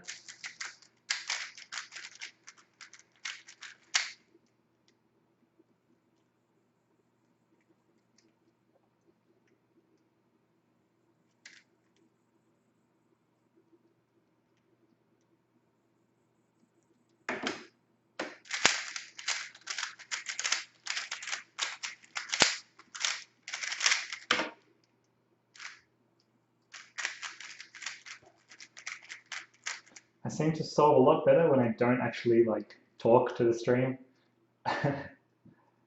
Sorry.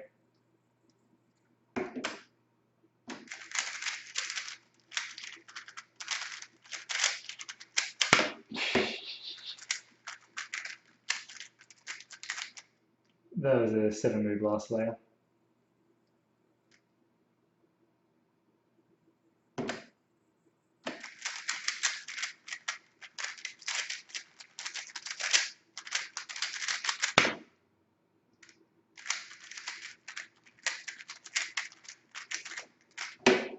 Oh, a couple more solves. Then I'll read the chat, I promise.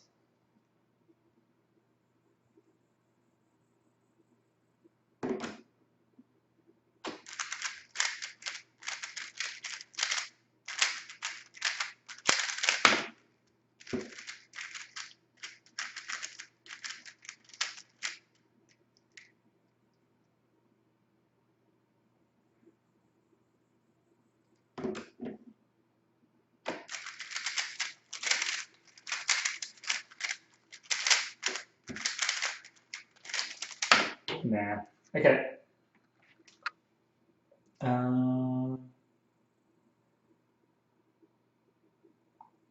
Average of 5 was nice. Average of 12 was pretty nice. 584, 604. Okay. That's like, yeah, but it's keyboard as well.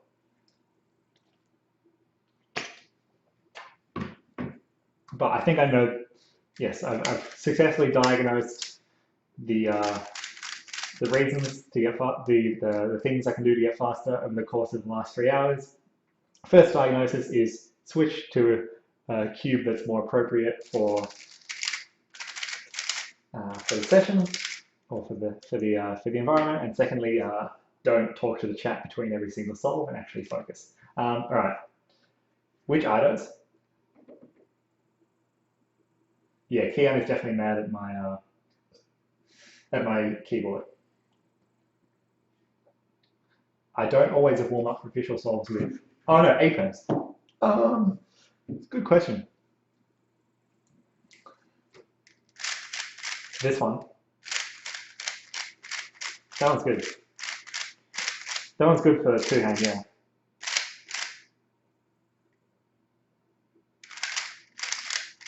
That's good for like this SQL case. If your grip is like this, then you should obviously do that. Actually, rarely is your grip like this. Anyways, what do I think about the angstrom cubes and the brand in general? In general, I'm always enjoy that cube companies and manufacturers are always so innovative and trying to think of new stuff to make better cubes or make things better for speed cubers. So it seems like a good, like it's always nice.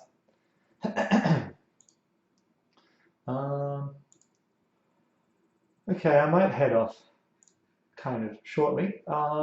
We have to do one more thing, which is give away a cube. So, okay. Any suggestions for cube giveaways? How about? Okay. What we're going to do is we're going to give away this. It's a Christmas GAN X edition thing. Flake says, "Do I get laid a lot?" All right. So what I'm going to do is give this cube away. I think the mechanism for doing so is we're going to have okay. So I'm going to say I'm going to do one 3x3 solve, right? I'm going to do the scramble.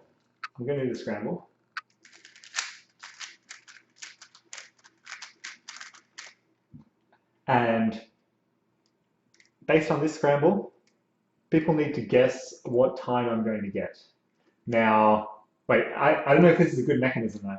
Okay, people, let me know in the chat if this is going to work, right? If you guess what time I'm going to get and then, like, okay, obviously you're not allowed to post twice. If you post twice, you're banned. But what I want to know is if it's possible for someone to post twice and then delete the previous message, or you can edit previous messages, right?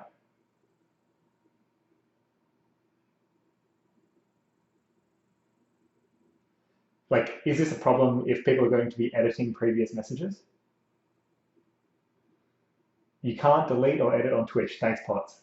Okay, mods, don't delete or edit. Okay, closest number to what time I get on this scramble, this solve wins.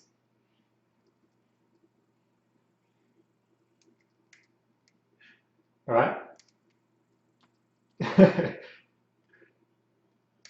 Well, okay, and also if you post twice, you're banned. And also, okay. Oh crap. How am I going to tell if people post twice? That should be fine. Okay. Stop. Okay, I'm going to type in the chat now. If two people choose the same time, then we'll deal with that. I'm going to type in the chat. If you post twice as well, you're banned. And I'm going to type in the chat now. Stop. And any guesses after that stop will not count. Or okay, wait. Yeah.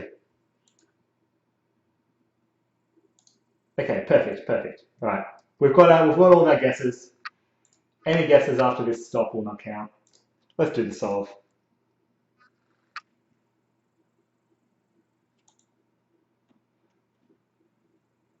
Okay, actually, new rule: if you haven't posted before, yeah. Okay, whatever. We'll figure it out. We'll figure it out. There's no rules here.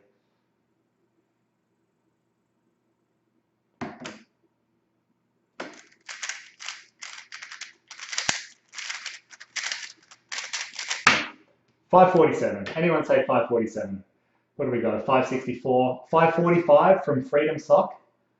$5.45 from Freedom Sock. Got a $5.45 from Freedom Sock. Closest. Done.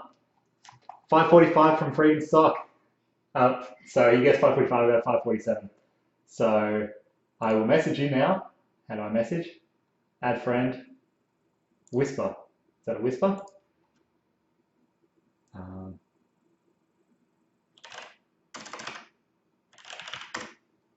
All right. Beautiful. Well done. I gave the scramble information because it was kind of an easy scramble and people did guess a lot of fives. So yes, amazing. Freedom Sock, where do you live? So I can figure out how much the shipping stuff is going to be. Hopefully like in America or something, or Europe, because that's easily done.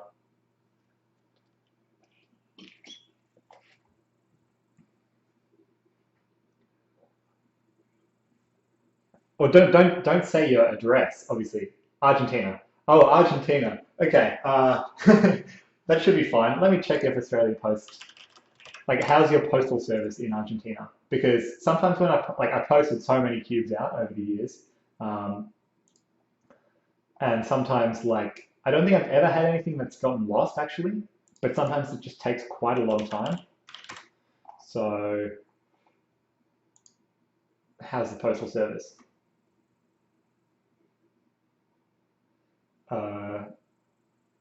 Sorry, Joey, I can't send you a cube. Please don't send addresses in the chat. Even though they were fake. Because some kids might like post their address in there. All right, sending overseas.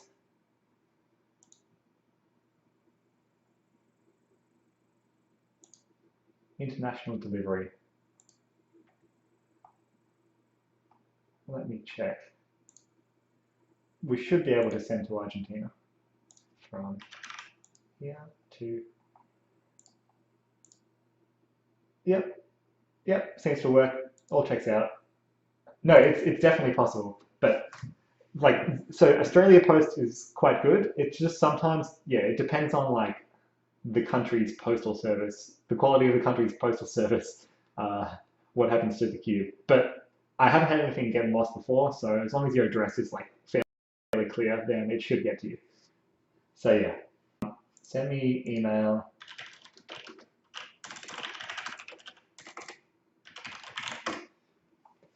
Send me an email. Um, all right, that's just going to be the single giveaway for today. 123 Fake Street. All right, I'm going to head off now and get some lunch. Thanks everyone for joining in. I hope this has been entertaining. Like I said, I don't know when I'll be doing this again. Obviously, I'll be very active on Facebook, on Instagram, YouTube, that sort of thing. I don't know if I'll be streaming very often at all on Twitch. Maybe like if I really feel like doing a full practice session and like streaming that and getting some good stuff on cam, I might do it. But yeah, have a good Christmas and New Year's. Sorry, have a good New Year's. Hope everyone had a good Christmas, and I'll see you at some competitions hopefully. Take care.